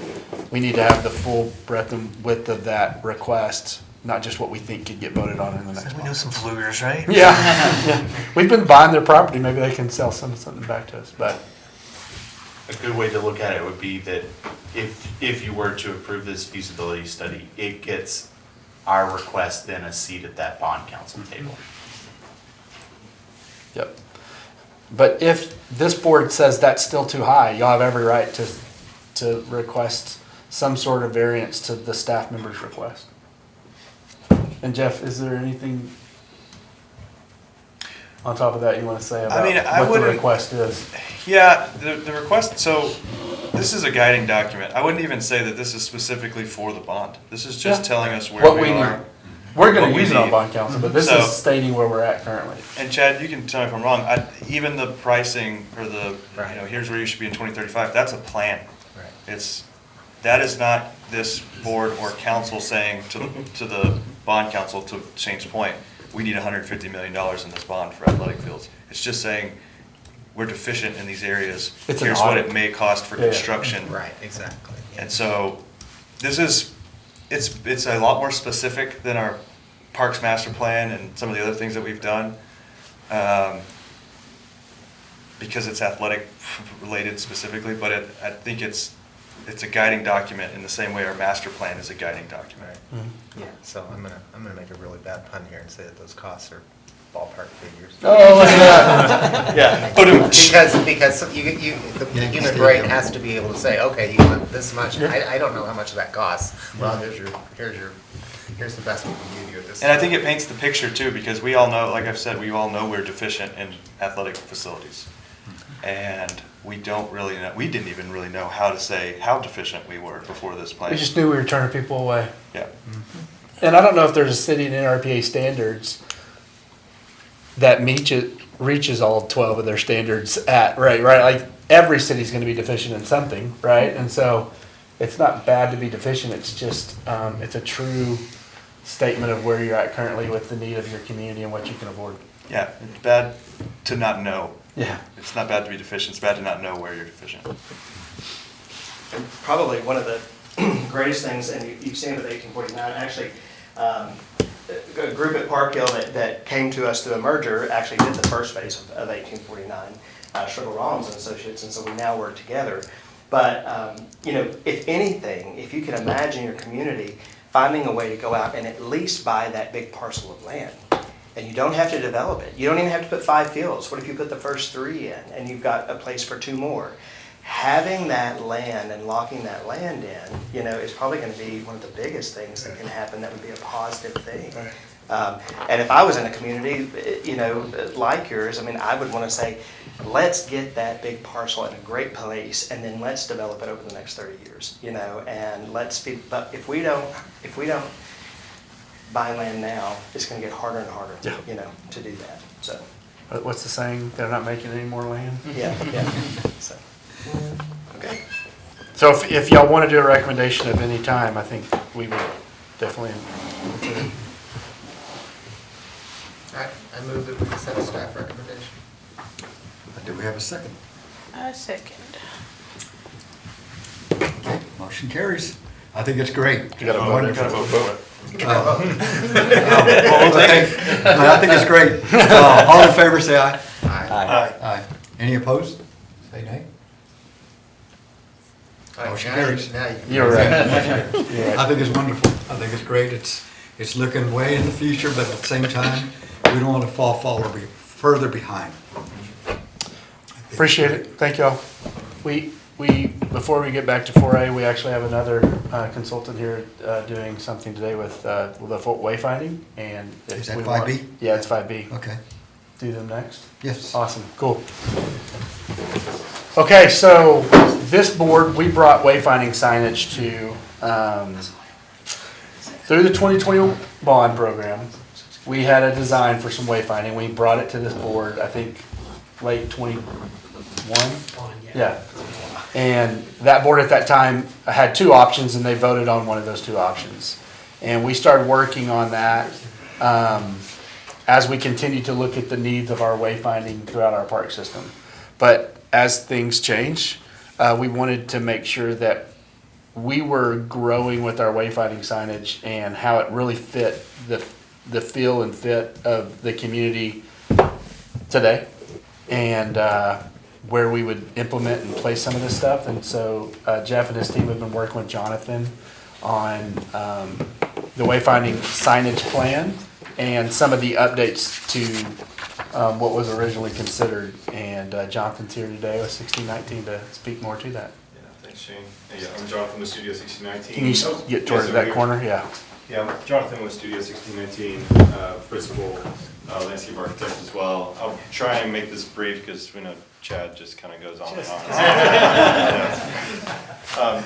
Was there anything in this, Jeff, that, I knew you had some slides too, was that after what I put together as well, or is it just what? got yours. Yep. Okay, okay, just, I am aware that there's a lot of information on these. We are pulling a lot of data points for this, similar to what Chad was just sharing. You may not be able to read everything on this, but I'll try to kind of summarize it as best I can. So, as Shane was saying, we were bringing in sort of a new perspective on this wayfinding package from all the park, basically the park master plan as a whole. There's a massive system. You have a lot of parks. It's a great system. Shane and his team have done an amazing job, and this board have done an amazing job in setting this in motion over the past several decades. The issue that comes into, it's a blessing and a curse to have these many facilities, is that signage is often one thing that's overlooked. It's critical in communicating the needs of your park users, and in getting in and out of facilities and using them, in a safe way and in an accessible way. And ultimately, as these facilities begin to sort of get used or abused in some cases, signage is sort of this like moving target. It's just something that, we were talking about Lake Pflugerville specifically. Every time there was an issue, they put a sign out there. You got an issue with this, put a sign out there to address it so it doesn't happen again. People have Those dogs types of off things. leash, put the dog off leash. Dog on leash on, yeah, so it's this constantly moving target, and so this is a really fun exercise for us. We like to get boots on the ground in all the facilities. I'm sort of like painting the picture here, but it's a blessing and a curse specifically for the Parks Committee and also the park staff, because once you see just how many different types of signs you have on these facilities, you can't unsee it. So you will go out to these facilities and you see really quickly that, wow, we have that many signs, and that they all look totally different. So we brought this back to kind of the initial starting point. So back in 2022, there was a parks signage plan that was brought before this committee by MWM Studios. Great team, we know them well. And they put together basically a package that you see before you And they were trying to meet the same objectives that we are trying to achieve with this. Essentially that there's a massive, park infrastructure in place, but there's not really a cohesive fabric of communication for signage in these facilities. And ultimately, the elements, I won't go through all these, but essentially wayfinding and signage in general, it's about communication, like I said earlier. Communicating to your park users what needs to happen in these facilities. Every facilities can be a little bit different, and so we have to look at that in sort of a global way. So first thing we did with this is looked at the 2022 Parks Signage Plan, which essentially put together this family of signs. And some of them have been implemented. You've seen this is the primary ID sign there in the left. That's happened, across town. That's a pretty easy, low-hanging fruit. There's a known cost associated with that, and it's worked really well. It's bulletproof. Most of the other ones here have not been implemented. There's probably a variety of reasons why that's happened. We sort of got into the weeds of that we see some issues with these designs, and I won't go into all of that specifically, and we put together a proposed package at the end. But long story short is we saw some opportunities here with materiality, with the fact that frankly this just doesn't speak to who we feel, and in conversations with park staff felt like you are as a city. There's some levity, there's some fun, there's some spirit. Your park signage, your parks in general, those facilities should speak to that character, that community. So we were trying to bring in some of those elements as well as we were sort of envisioning this. So generally, I want to walk you through kind of the whole process, but this was our starting point, and you can move on to the next slide. What I do here? Yep, due diligence, yep. So the first thing we did was we met with park staff, and we said, you have a ton of facilities. Where should we even start in looking at this study? Because like I said, we wanted to get boots on the ground, but it would literally take us years to go and inventory every sign in every park in the overall master plan. So we identified essentially 5 parks and 1 trail system to study, similar to what Chad was studying. This is a snapshot in time. We're just looking at these facilities because we felt that those met the broad characteristics of every facility within the plan. So those 5 were Lake Pflugerville, which is obviously the biggest and very well-known park and highly well-used and very specific needs associated with communicating to park users. 1849, which was part of sort of an athletics point of view specifically, but that had sort of its own flair to it. So we're taking that one as it relates to that. We had Pfluger and Gillen because those kind of border each other, so we were looking at both of those simultaneously. And then Stonehill, which was a relatively new park, what that looked like. And then the trail element, the Gillen Creek Trail that kind of rode through all the way from west Pflugerville to the east side at Gillen Creek. So what you see there at the bottom, so we organized all the existing signs basically into certain categories. Those were primary IDs, secondary IDs, park rules or regulatory signs, wayfinding signs, those may be pedestrian, those may be vehicular. And then you also have other elements like informational signs. There's ones about like community interest signs, trail markers. Basically we put together 8 categories and lumped those all together.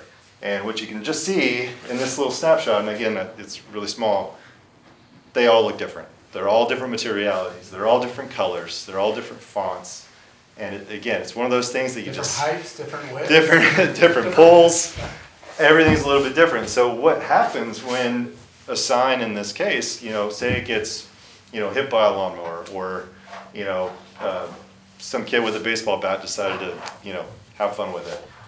Going out and replacing a sign like this, you're like, we don't even make this pole anymore. We don't even know where this sign file is. Where do we even go, right?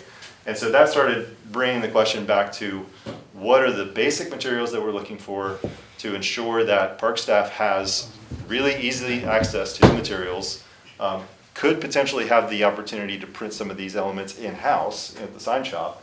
And then what those, really one of the main things we look at from the larger signs is less like moving parts, like, the more fasteners and like intricate details that you have, while those are great, and they can be great, that's just another fail point.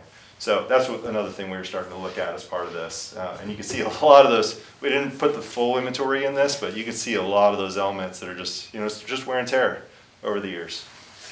You can go to the next slide, please. So we just, like I said, we did 5 parks and then 1 trail. Tonight, I'm just going to share the process that we took for Gilliland, because it was a little bit more manageable just for the purposes of this audience. So this is the existing sign inventory. Just within this small footprint, this park, you've got 25 signs. It's not a significant amount, it's not a small amount. It feels right. There's, everything's communicated fairly well. You have wayfinding signs, you have park rule signs, you have opportunities for bulletin boards. There's some adopt a trail signs all over. There's like several of those on this section of the Gilliland Creek. And then there's regulatory signs for safety. All of those work great and function well. There's just no cohesion at all with any of them. So that was our main opportunity, was to look at these and say, what redundancies do we have? Do we have an opportunity to fill any gaps in communicating what the goals are of this park? How do park users get from the parking lot to the pool area? It's pretty clear in this case, but in another park that might not be the case. How do you get back to the playground that's now being redeveloped in the back? So there's opportunities where we can see what the future use of a park setting is. Maybe somebody over at Pflugerville Park needs to get over to the fitness pad on the other side. So looking at those opportunities as we were developing this plan. And then put together an analysis and a recommendation for both of these. And I'm not sure if you shared these packets with everybody here. They're available if you guys want to see them. They go into much more depth than what I'm doing in this very short speech. So, but essentially that's the process we took.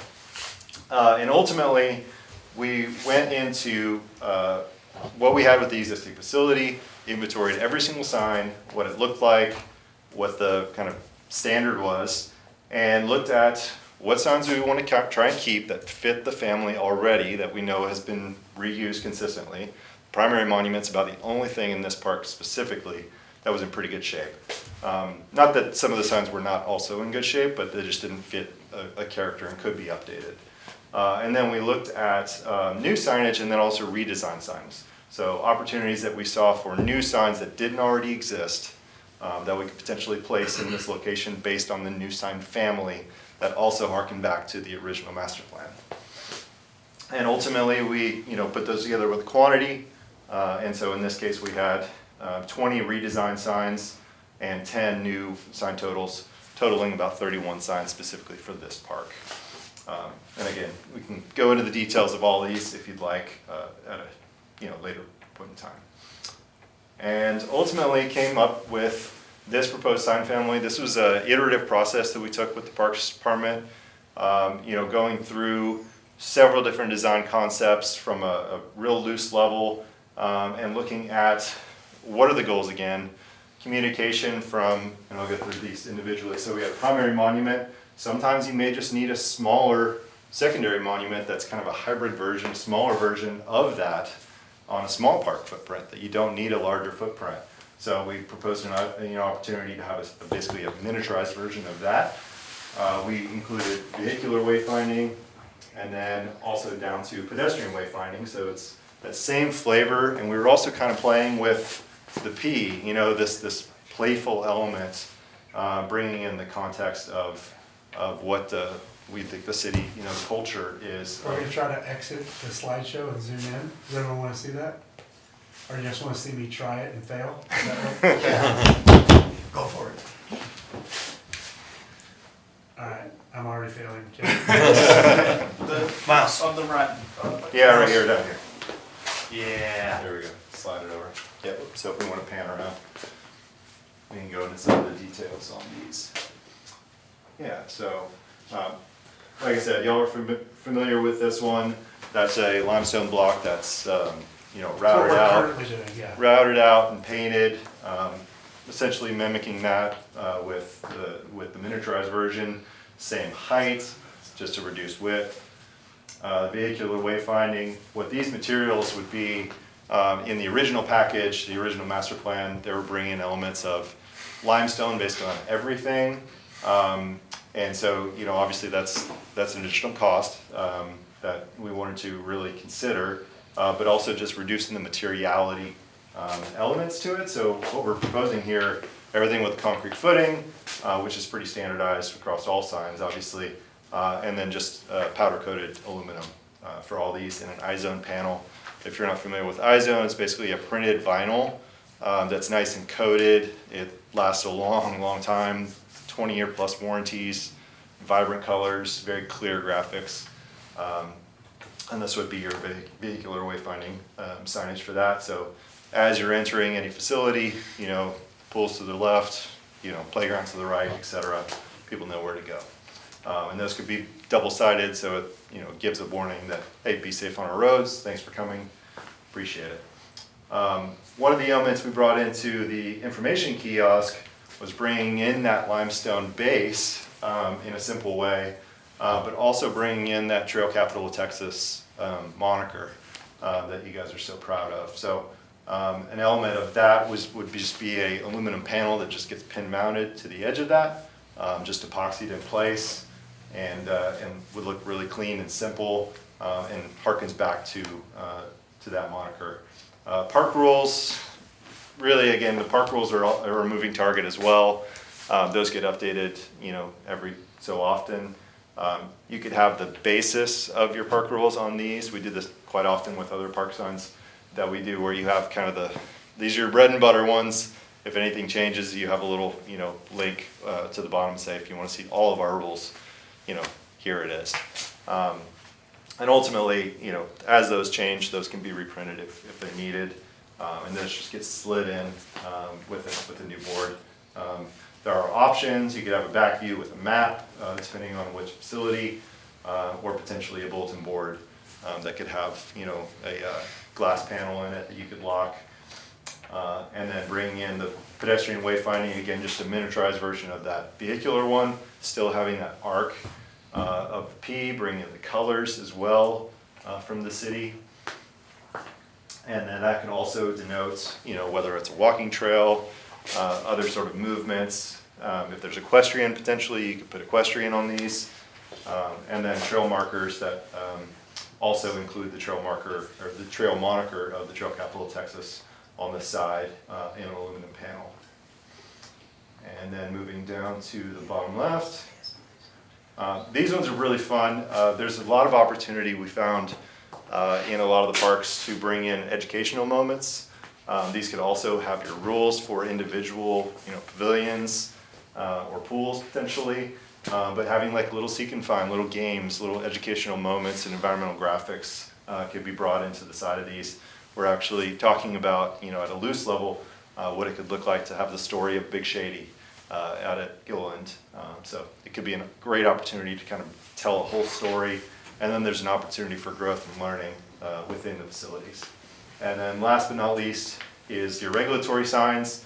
Again, just a reconsidered kind of holistic theme, bringing in not only the park logo, and then also the city logo, bringing in those colors. Essentially with the regulatory signs specifically, often with those regulatory signs, people don't pay attention to them if they don't see them.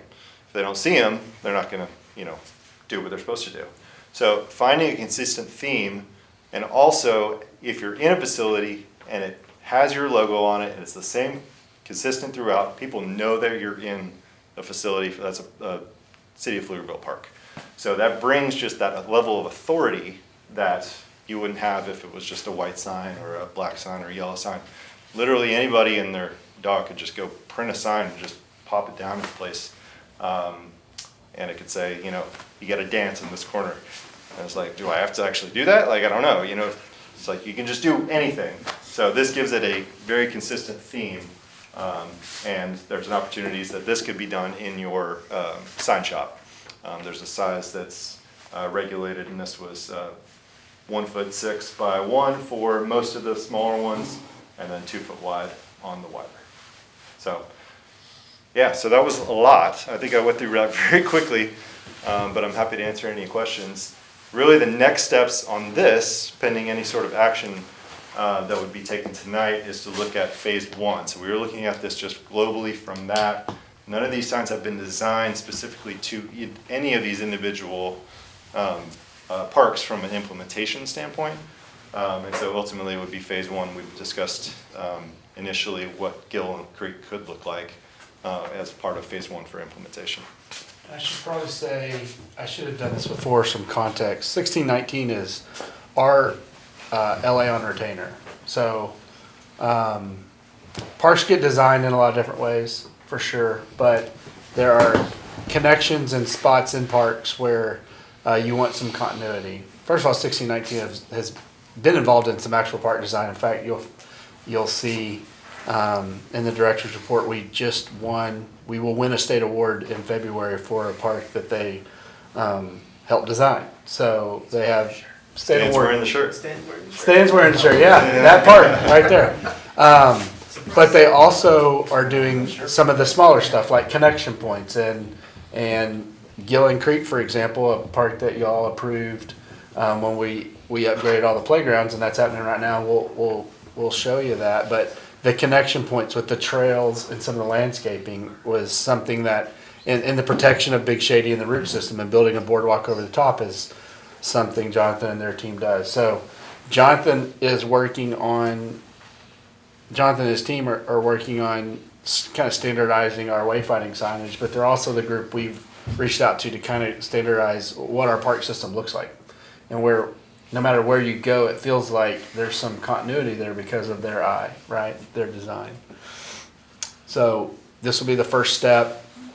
Jeff can probably speak to the next step, but at some point, like I said, we brought this to this board years ago, but because of some of the limestone costs and some of the other things that board selected, and at the time we didn't articulate very well, this is a more forever product that allows us to roll out these things.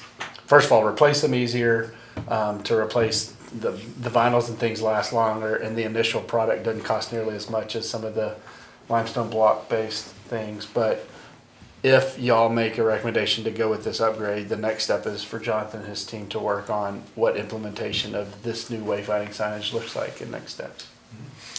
What is the cost, if you don't mind? So that's one thing that was going to note that we're still working on.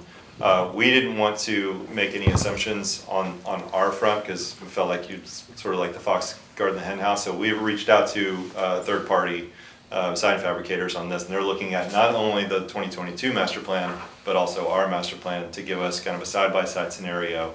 I think that they're going to be very similar in nature, generally speaking. I don't know that there's going to be a massive uptick. You'll see one way or another. Sign, a sign's a sign, especially a regulatory sign. And there's a cost, obviously, savings with you guys doing it in a sign shop that do those in the house. So we're still working on that. So once we do have that presented, that ultimately I checked on it at the end this week, and they're like, yeah, it's the holidays. We're trying. But once I have that, I'll prepare it and bring it to Jeff and Shane for their review, and we can circle back around to you guys. We think the materials are going to give us a longer warranty with this upgrade. Absolutely, and we've used. Well, that's it. Someone's gonna log in. Excuse me, pardon me? So Jonathan's worked on these. He's worked on these iZone, or done these iZone signs in a lot of cities. I used them at the city I was at before I came to Pflugerville. They're a lot less expensive than you think they're going to be. They last forever. They are clear. They do not fade. They're incredible. We have 60 miles of trails and 34 parks. So this plan, sort of similar to the one we just approved, is not saying we're good to pay for all this right now. It's not even approving the plan. It's just approving the design. And then we will figure out, now we know what the direction is on design, we'll figure out how to pay for it, whether it's adding this to some of the trail portions of the next bond, or whether it's phasing it and it's part of our CIP every year. with the park system and trail system as robust as ours, this could be over $1 million, you know, and so it probably will be at full. And also this, what this does too is it sets the stage for future parks to all Yep. fit this family. So there's just not a question of like, hey, what type of sign are we using? Like, it's a known entity going into the design initially, and that doesn't necessarily have to be us. It can be Park Hill, and then we provide through parks. You know, here's your sign packet. Here's the Illustrator files for all of these. Here's the design. Here's the details. Those are adopted by council, and that just goes into your standards. And then, bam, they know where to go. And all with of the that. parks we're constructing, so 1849 is about to be done. It's probably not getting incorporated, though 1849, as he mentioned, has its own design. Yep. It's sort of separate, so that was a little, trying to figure out what we want to do there. But, you know, Kelly Lane Park, some of the other parks that are going to come online pretty soon, we could probably incorporate this. If this is approved by this body, these can start to be incorporated immediately. My wife and I were in a suburb in Colorado fairly recently, and they have, you know, that's south of Denver, beautiful parks, beautiful trail system, and they each had a very distinctive sign system where you knew where you were. We were in Centennial. If you crossed over to Centennial to the next park district, their signs looked very different. They were all beautiful. We don't have this, so we brag on our trail system, how robust it is, how great the connectivity is, how close everyone is to it, and our park system, how many people are within a 10-minute walk. But other than the fact that every playground is shaded, and we've got 10-foot sidewalks everywhere, and the front side, you wouldn't really know. They're not distinct as, you know, they're not separating themselves from Round Rock parks or Hutto parks. This is going to make a massive difference. On the wayfinding, for example, are there distance markers or distances for the trails where you're at a certain point to another point? So if you go back a couple slides, Shane, I think that there would be an opportunity, I think, to have, you know, similar to That yellow one, this right? one in Gildan. Yes. Absolutely. I think there would be opportunities that we can still incorporate a lot of those same ideas, that those can be redesigned Okay. to then just align with this new family. I think there's value on those, especially with Gildan specifically, because it's a long, linear trail system. You could make the argument that a lot of times the trail markers in like loops, especially like Pflugerville, for instance, sometimes don't work. A lot of people just use their phone or they use their watch. You know, I still think that there's value to it, but when you have so many entry points, it's like, where does it start, right? Where does it start and where does it end? But things like this, where it's like, you know, you're standing at Gilliland, you can go, you know, a quarter mile that way to get to Pfluger. I think there's still value in those, and so those would be redesigned as part of this whole family. We actually talked, so this has, right now, if I can get the mouse to work, this has the whole park trail system, but Right. as y'all know, you know, we're adding trails all the time, and so that'll be out of date every single year. Every new development will be gapped and you'll have an out of date map. But if this was actually a trail corridor, and on that trail corridor you could show Walmart and Target or whatever, you know, within that little trail corridor, like if we were talking about the old Austin Hutto Road, for example, and this is where the QT is and whatever, and this is where you're at, not only does it show the distance between some of these things, it becomes more of a pedestrian highway, which a lot of people do use our trail system as. And with the upgrade in the mobility master plan, that's part of the things we're wanting to see, is that people are using the trails and keeping their vehicles off the road when they can, when those short distances. So if you consider one of these trail kiosks, not as the whole trail system, but as one of these, I think we have 7 or 8 trail corridors, and this is where you're at in this trail corridor, this trail segment, and these are the cool spots of entrance, you know, from here to here, whatever, almost like you would a mall kiosk back in the day. We think there's a lot that could come off of that type of opportunity. Well, I feel like with downtown East getting gonna be Exactly. kind of a central hub Downtown East is a there. great example. This far, Like, you know, yeah. you're off here, yeah. Yeah, we want, when you go visit downtown East, if you want to visit the trail system, which is connected to it, we want you to be able to walk on that trail system, and then it just says where you can go. You may not live here, but now you have the access. We want you to know from downtown East where the new Destination Play Park is, or whatever, and how far away, and the pathway to get to it, so, absolutely. And ultimately, that connects in regionally too. You know, you're looking beyond that. You know, how do you get into, you know, Austin off of, you know, the southern trails, Round Rock to the north, and et cetera. It's a wider network. Yeah. We will be looking for action tonight if the board's comfortable with that. I have a side question Mhm. before I make a main question. I need to know a little bit about the conflict of interest thing. Okay. Depending on who the sign company is that they're working with, it might be a conflict of interest. Yeah, well, and luckily right now you're just approving the idea of the thing. We have not identified any sign shop. So unless you work for the city sign shop, which I know you don't, we're okay. Okay. But you're right, if we move forward with a plan to roll this out and at some point we say, okay, we've got $150,000 in the next year's budget and we want to roll out 15 signs and we've identified, you know, Steve's sign shop and you work for them or someone that you know works for them, family member, relative, et cetera, yeah, you may need to excuse yourself from the vote. Okay. Not the discussion, just the actual vote. All right. Yeah, and depending on the level of the actual implementation, some of these may have to go to a public bid as well. Yeah. You know, over a certain amount. So that would be, you know, anybody could then at that point get in. These here, I think we've created to be sign shop specific. That's correct. And these larger ones here would, these we've already sourced, almost every park, I think currently, except for maybe the bond one we just did. It's an adjustment. Right.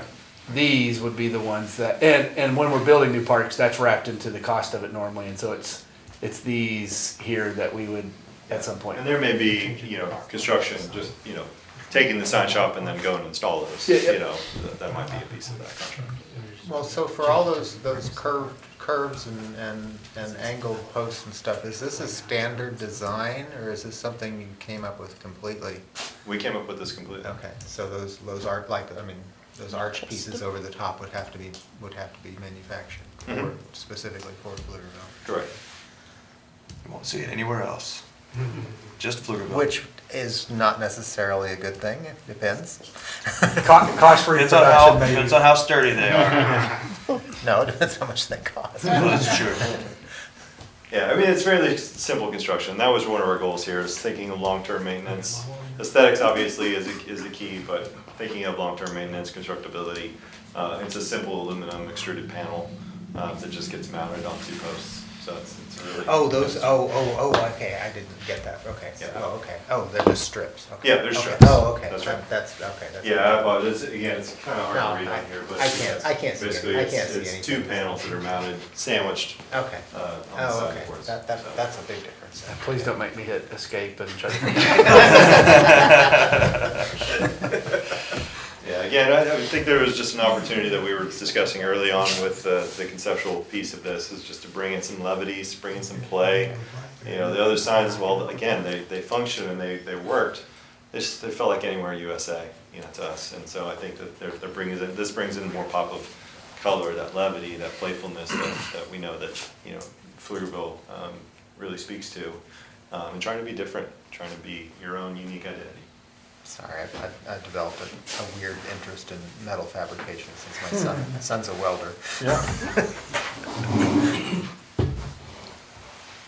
And with this being, I'll just say again, I don't want to belabor the point, with this being a master plan, things can change, right? I mean, so this is just kind of step one in the process. If we get into this and it gets obviously departure completely, we bring it back before the board, but there may be micro adjustments. And like I said, you know, we only studied the 5 as part of this initial study. There may be a park that we're studying in the future that is a completely different sign type that we need to explore and add to this family. That would be then holistically designed with the family in mind, to consistently have that theme throughout. So it's a place and time again. Any other comments? And we Questions? make sure to shove Trail Capital Texas down. Oh, Definitely. definitely. That's perfect. That's what we Just need. bragging at every Yeah. point. Yes. The one with the goat trail capital of Texas. Oh, I haven't even seen that. Okay, do we have a motion to approve item 5B, Pflugerville Wayfinding Signage as shown? I motion to approve. Do we have a second? I'll second it. All in favor, say aye. Aye. Aye. Any opposed? Motion carries. Awesome, thank y'all. Thank you very much. Next slide. I think it's- Well, now, I gotta go back to the beginning. Y'all can bail at any time if you need Yeah, to. Joe, we need to talk about.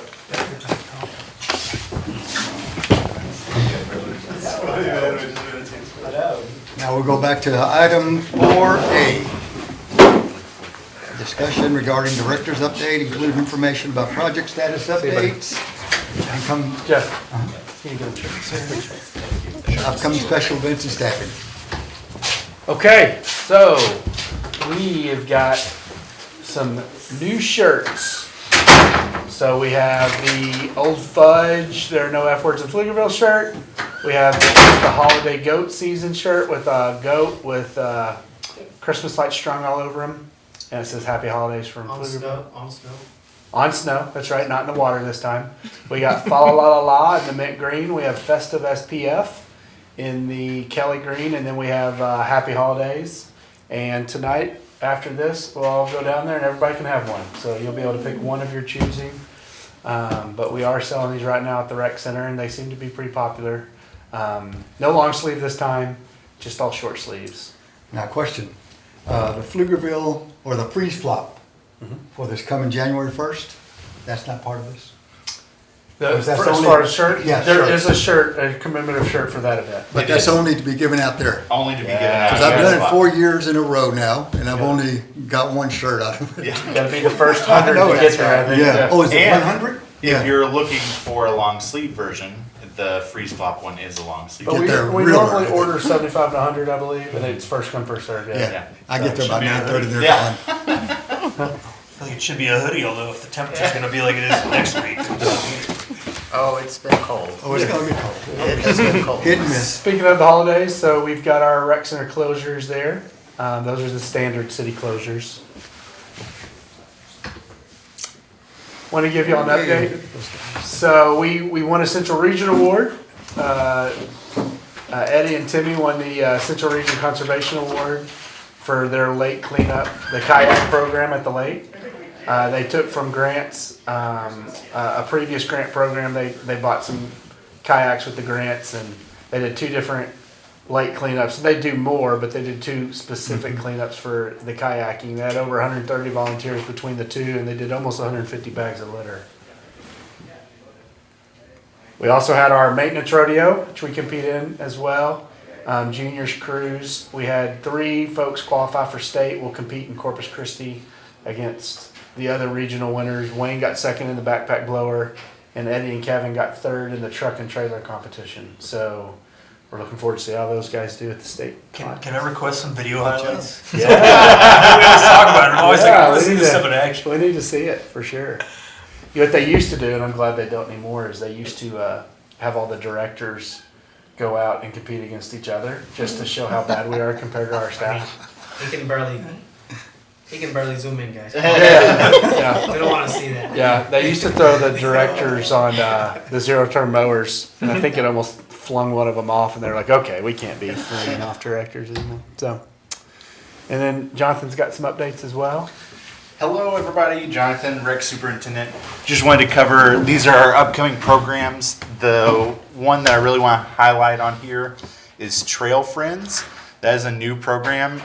We talked to actually our yoga instructor, who is a contract instructor for the city. And she was interested in doing some more trail type activities. And so that is a guided trail walk. No yoga required. She just likes to be active.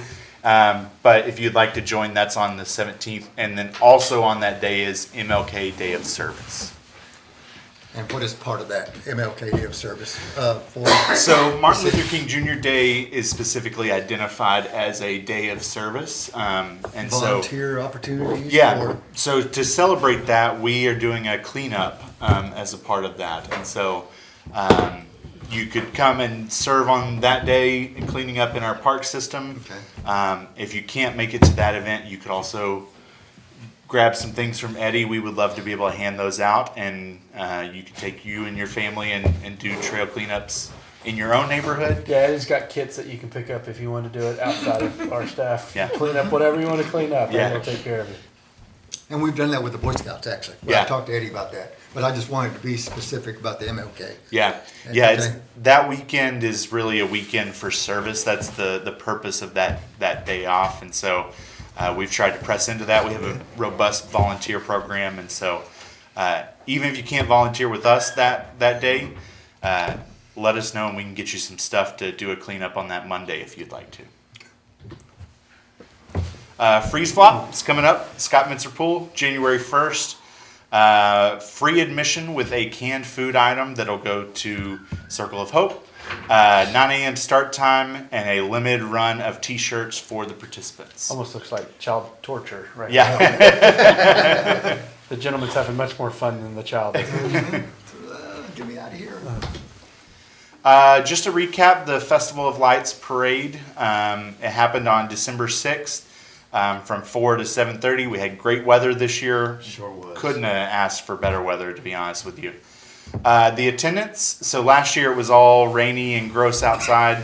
We saw attendance drop, but compared to 2 years ago when the weather was good again, the visits went up slightly, but the dwell time actually went up by over 20 minutes. And so I think we did a really good job in programming it so that people had more things to do that kept them there longer.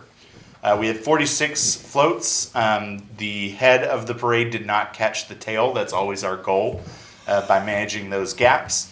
Some successes, PCDC sponsored 60% of the hot chocolate. We do offer hot chocolate for free, and that supply met the demand. First Baptist is a partner in this. They do the kids area.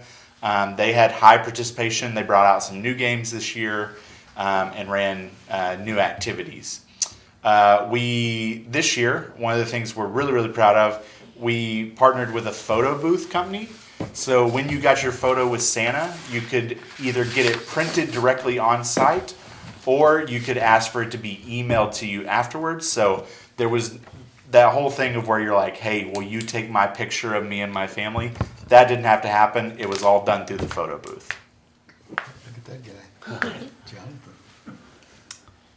Victor.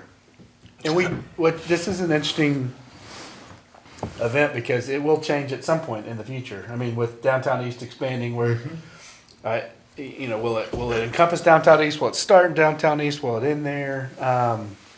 Where will the tree be? All those different things are, something that we may not be ready to change next year because Downtown East might not be 100% open or it might just be opening. But we know that in the future, this event's going to expand and it's going to have some new, at least routes and opportunities for partners. So we're looking forward to seeing what the future looks like for this event. We're going to trim the trees so Frosty the Snowman's hat doesn't get caught. That's right. Yeah. Oh my God. We are going to have to Something- implement height requirements next year, so I mean, it was the most exciting part of the parade. I feel like. it got a standing ovation when it got unstuck. So Oh, yes, that was And when he amazing. got his phone back. yeah, That was amazing. So we also just opened up Murchison Park. Murchison Mallard was a park that you'll hear us combine a lot. It was called out as a comboed project on the 2020 bond. For a long time, we've called Murchison Mallard. Mallard was a park already, small little pocket park that had an older playground. The bond replaced that playground. That happened, I don't know, Junior, a year and a half ago. Yeah. The merchant side was a little bit more entailed because it had design and new facilities being added to it, playground, trails, pavilion, some pollinator bed areas, and trails, not only new trails, but also trail connections. And that just finished up. So we're working on some punch out stuff, and you can see there's still some irrigation on the ground because we're establishing the turf in those areas. But Murchison is a new park for us, and what you'll see is we used to have what we called the Bark Park is ultimately going to be Murchison Park, because what used to be just a park where we had a dog park and potentially had a seasonal splash pad has now been connected with a larger playground, pavilion, some trail connections, and so all of that will ultimately be Murchison Park. And here is a larger overview of that area, or a portion of it. Gillen Creek Park, Larry's been working hard, making sure that Jonathan, who just left, and his team at 1619, the design, and then the guys that are doing the playground install and all the concrete, are doing everything that we need them to do. So we did a playground replacement, I guess a couple years ago, that we were allowed to do per the FEMA guidelines, which is because we were in a floodplain, we could only replace what at that time was in the floodplain. So the design for the park actually had this new playground concept, but we couldn't do it until FEMA said this improvement would not raise the floodplain anyway into those homes. And so I guess a year and a half ago, we replaced what we could replace. And as we went through the FEMA study for the improvements to Gillen Creek Pool with the turf fields or the turfed areas, and the Gillen Creek Park with these trails and this one new large playground structure, which was not in the original park, those had to go through FEMA, had to get approved. That was a 9 or 10 month process. Ultimately, that got approved that these improvements would not raise the floodplain to a point where it impacted the neighborhoods. And once we got that information, we were approved to go forward with these park improvements. So the trail connections, the playground improvement, the accessibility that needed to happen with this trail right here going behind the current pool goes towards Big Shady, will connect to a boardwalk area that goes over the root system, so it keeps the Big Shady root system in place. It doesn't have any damage to it, and then we'll ultimately land over here where it connects to that playground, and that playground will connect to the pavilion and the other play areas, and ultimately to the trail that runs near the creek. So lots of new connection points. That's Big Shady in the pool in the background of that left photo, right? I'm sorry? Is that Big Shady in the pool in the background This- behind the playground in that photo? Yeah, that's Big Shady, and then the pool is to the right. Yeah, over.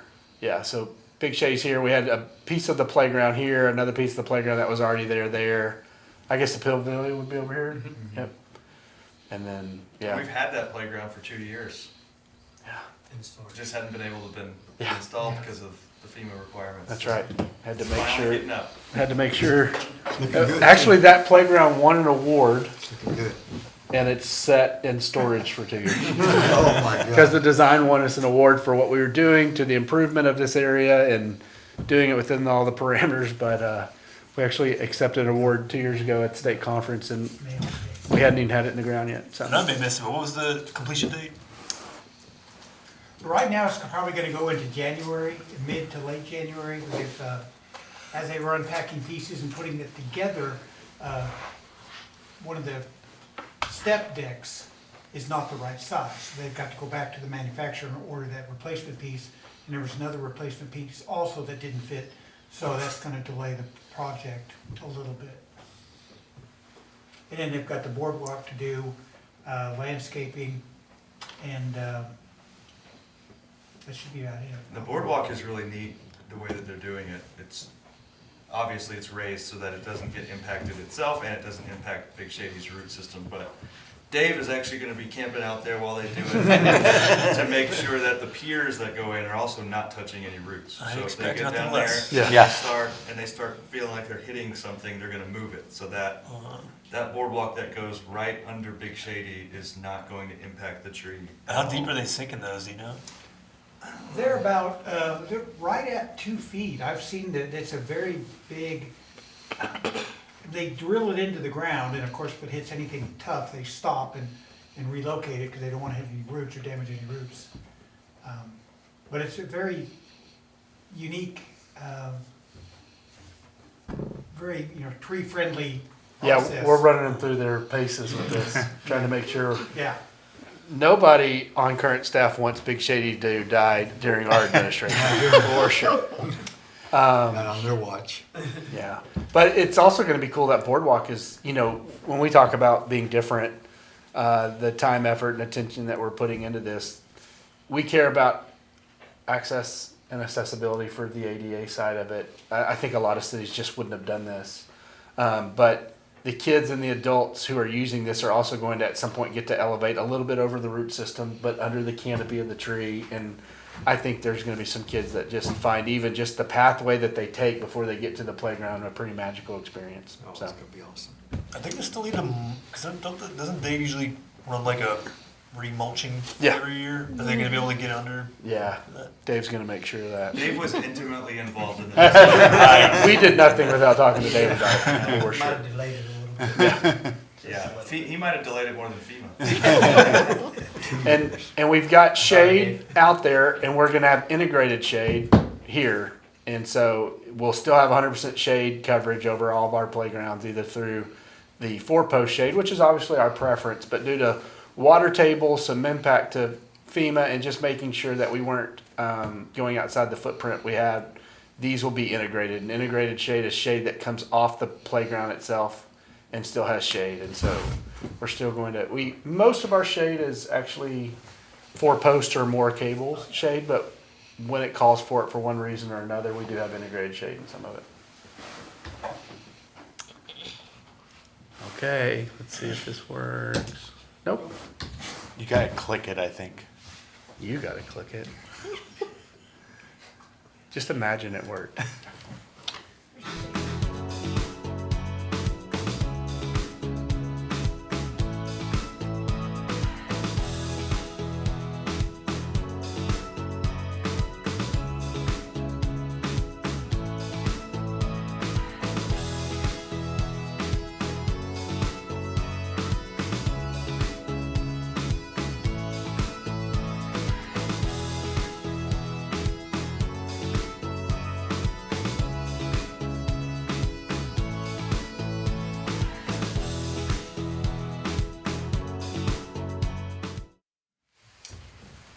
So, trying to do things differently than everybody else, we couldn't just have an Arbor Day event. We had to have an Arbor Day event where we also did an art project as well. And so Aaron, who's come through here multiple times, had a presentation with y'all on murals and other areas, had an area that you could go out and paint as a community as we were still planting trees along that park system. And so it was a great collaboration.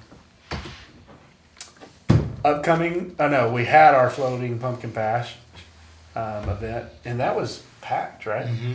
Yeah, that was one of the biggest floating pumpkin patches that we had. We had 200 pumpkins, 170 registered attendees, and we had 10 more people walk up who were interested. We had crafts, pumpkin painting, photo ops, goodie bags, and of course a heated pool to pick your pumpkin from. Sound like a good place to have a freeze flop. Yeah. Then we've got some updates on 1849. We're almost near completion. We're almost near of substantial completion. Then we'll still have a punch out list, and we think our completion date will be late January. And then we'll still allow some time for the fields to establish, and we don't anticipate play on those fields until March, and we're thinking sometime around March is when we'll see the grand opening for it.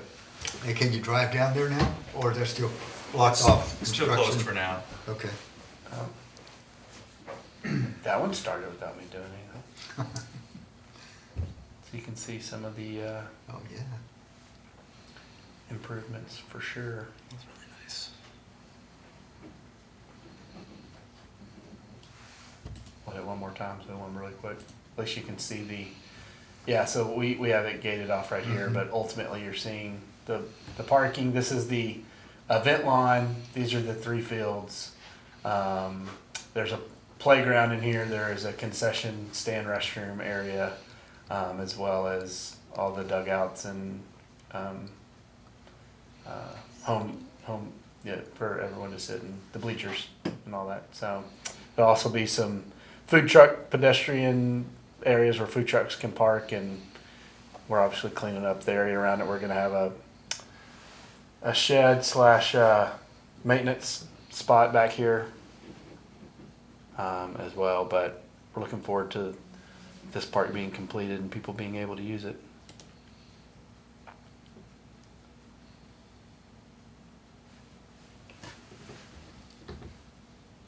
Next is Kelly Lane Park. It's just started. Still have a while to go on that. These percentages still mean nothing to any of us. Nothing. Yeah.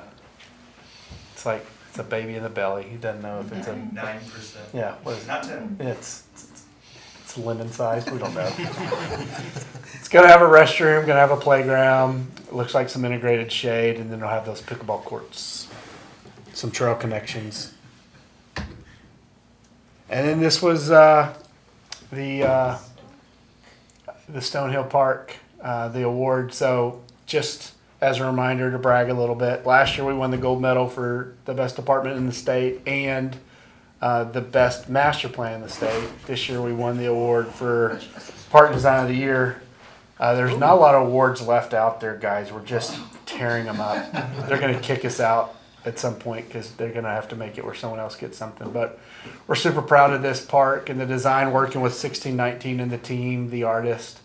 And it's one of those parks that is a truly one-off, very unique. You don't see it anywhere else in the country. And it's so easy, even one of our older staff members can lift up and raise it. And that's it for the director's report. So make sure afterwards we'll do this last item. Jonathan will run through it, and then we'll get your shirts before we head out.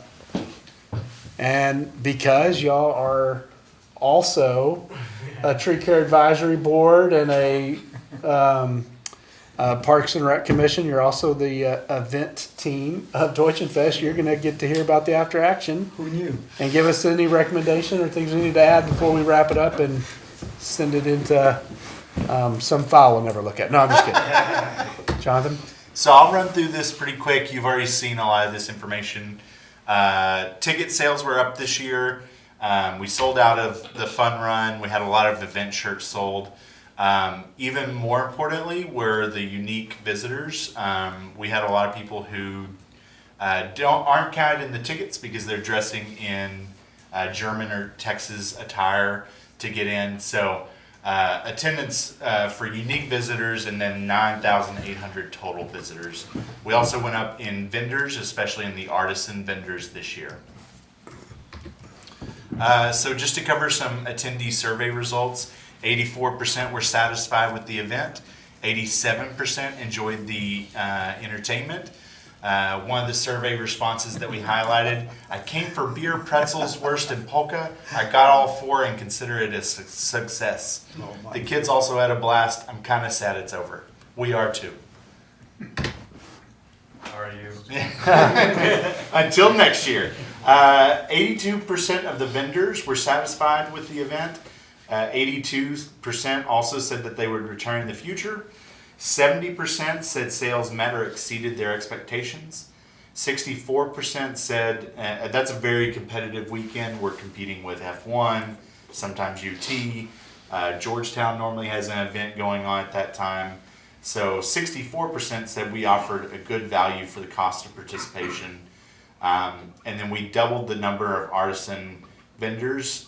We purchased through the event software an email package that went out to all vendors in the state of Texas who use that software. And we actually heard from a lot of those artisan vendors that that's how they heard about Deutschen Fest. By the way, just so you know, if you go to eventany.com, there are the Eventany Awards. Deutschen Fest has been submitted for an award, so if you would like to vote for Deutschen Fest, or if you get to it and you can't figure it out, email me. I can tell you how to get in there and vote for it. Fun Run survey results. We really tried to reinvent the Fun Run this year, make it part of the event, fold it in, and our team did a really great job of that. You'll see the signs. We had live polka. It was fun to see people struggling real hard, and this polka group is like having a great time playing polka music as they run by. Very comical. 85% were satisfied with the Fun Run. 85% reported that the pre-race communication was good. That's always big for us and our staff. 52, so over half of them said this was their first time participating. So to be really interested to see next year what that number is. Hopefully it's big, but also hopefully maybe it goes down a little bit, meaning that people came back. And by Friday we had sold out, so we will be opening up more spots for that next year. The beer garden, this is always a highlight for the past 2 years that we've done it. 50% rated the beer garden as their favorite activity. Closely followed by 45% for the main stage. Survey response highlighted there. I enjoyed the most German-themed competitions and all the great goodies given away, especially by the Explore Pflugerville tent. Main stage entertainment, 43% of the attendees, there was a 43% increase in unique visitors that was driven by the vendors and the main stage. The headliner, Easy Band, we talked about them a lot. They are a band that covers like modern day songs and early 2000 songs in a Tejano style. That Tejano style shares a lot of the same instrumentation and gets a lot of influence from German culture. And it was incredibly fun to see people dancing to all kinds of music while wearing lederhosen and little hats with feathers in them. Wonder Park, this was our rebranding of the Kids Zone. Don't tell the teens that it's the rebranding of the Kids Zone. 85% of them rated the Wonder Park as excellent and good. We really put a lot of work into that, and your help, you'll see the strawberry here in just a minute, in choosing those rides and approving that contract was really big for us. And the baby kangaroo was There huge. was a baby kangaroo, which was very important too. I like the corn pit. Yeah. The corn pit I had never heard of. It took a little convincing, but I'm glad it was there. So, food zone, 70% of the attendees rated the food zone as excellent or good. Several of the trucks, this is a good problem to have, several of the food trucks actually sold out, and then Rotary sold out of pretzels. Some of the negative feedback we got about the food zone was that the trucks sold out. Bad for the attendees, great for the vendors who were there that sold out. So, challenges, we just do not have a great location for an EVOC is our event operations center. It's like an emergency operation, but for a planned event. We just don't really have a good spot for that at Pfluger. Last year we did Connex boxes, which worked as a really big Faraday cage, and the radio communications couldn't get out. So this year we tried the Lions Club, which was too far away, and the radio communications couldn't reach either. So we're running through some options on different radios and maybe doing like an RV. EVOCs are challenging too because you don't want them to actually be in the event. You want the response to come from the outside. So it can't be in the event, but it needs to be close to the event. Fun run, we need additional water stations. We're running a little later in the day, so it gets a little warmer. And then marketing, we hope to outreach earlier to secure curated vendors. So these would be Texas German specific vendors. And then 2026 growth opportunities.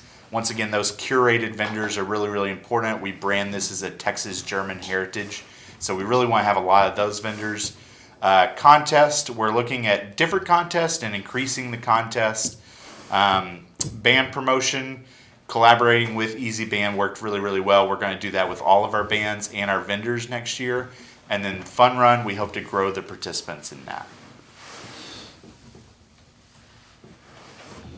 And that is it. What feedback y'all have for us? Excellent to hear. Perfect. Y'all did a good job. Thank you. If y'all can think of something that didn't come up tonight, you can send it to us. We'll wrap up this information and put it in the weekly to council and lean into it heavily when we start to plan next year's event. And it does, imagine this says adjourn. It's really far away. I'll get to it.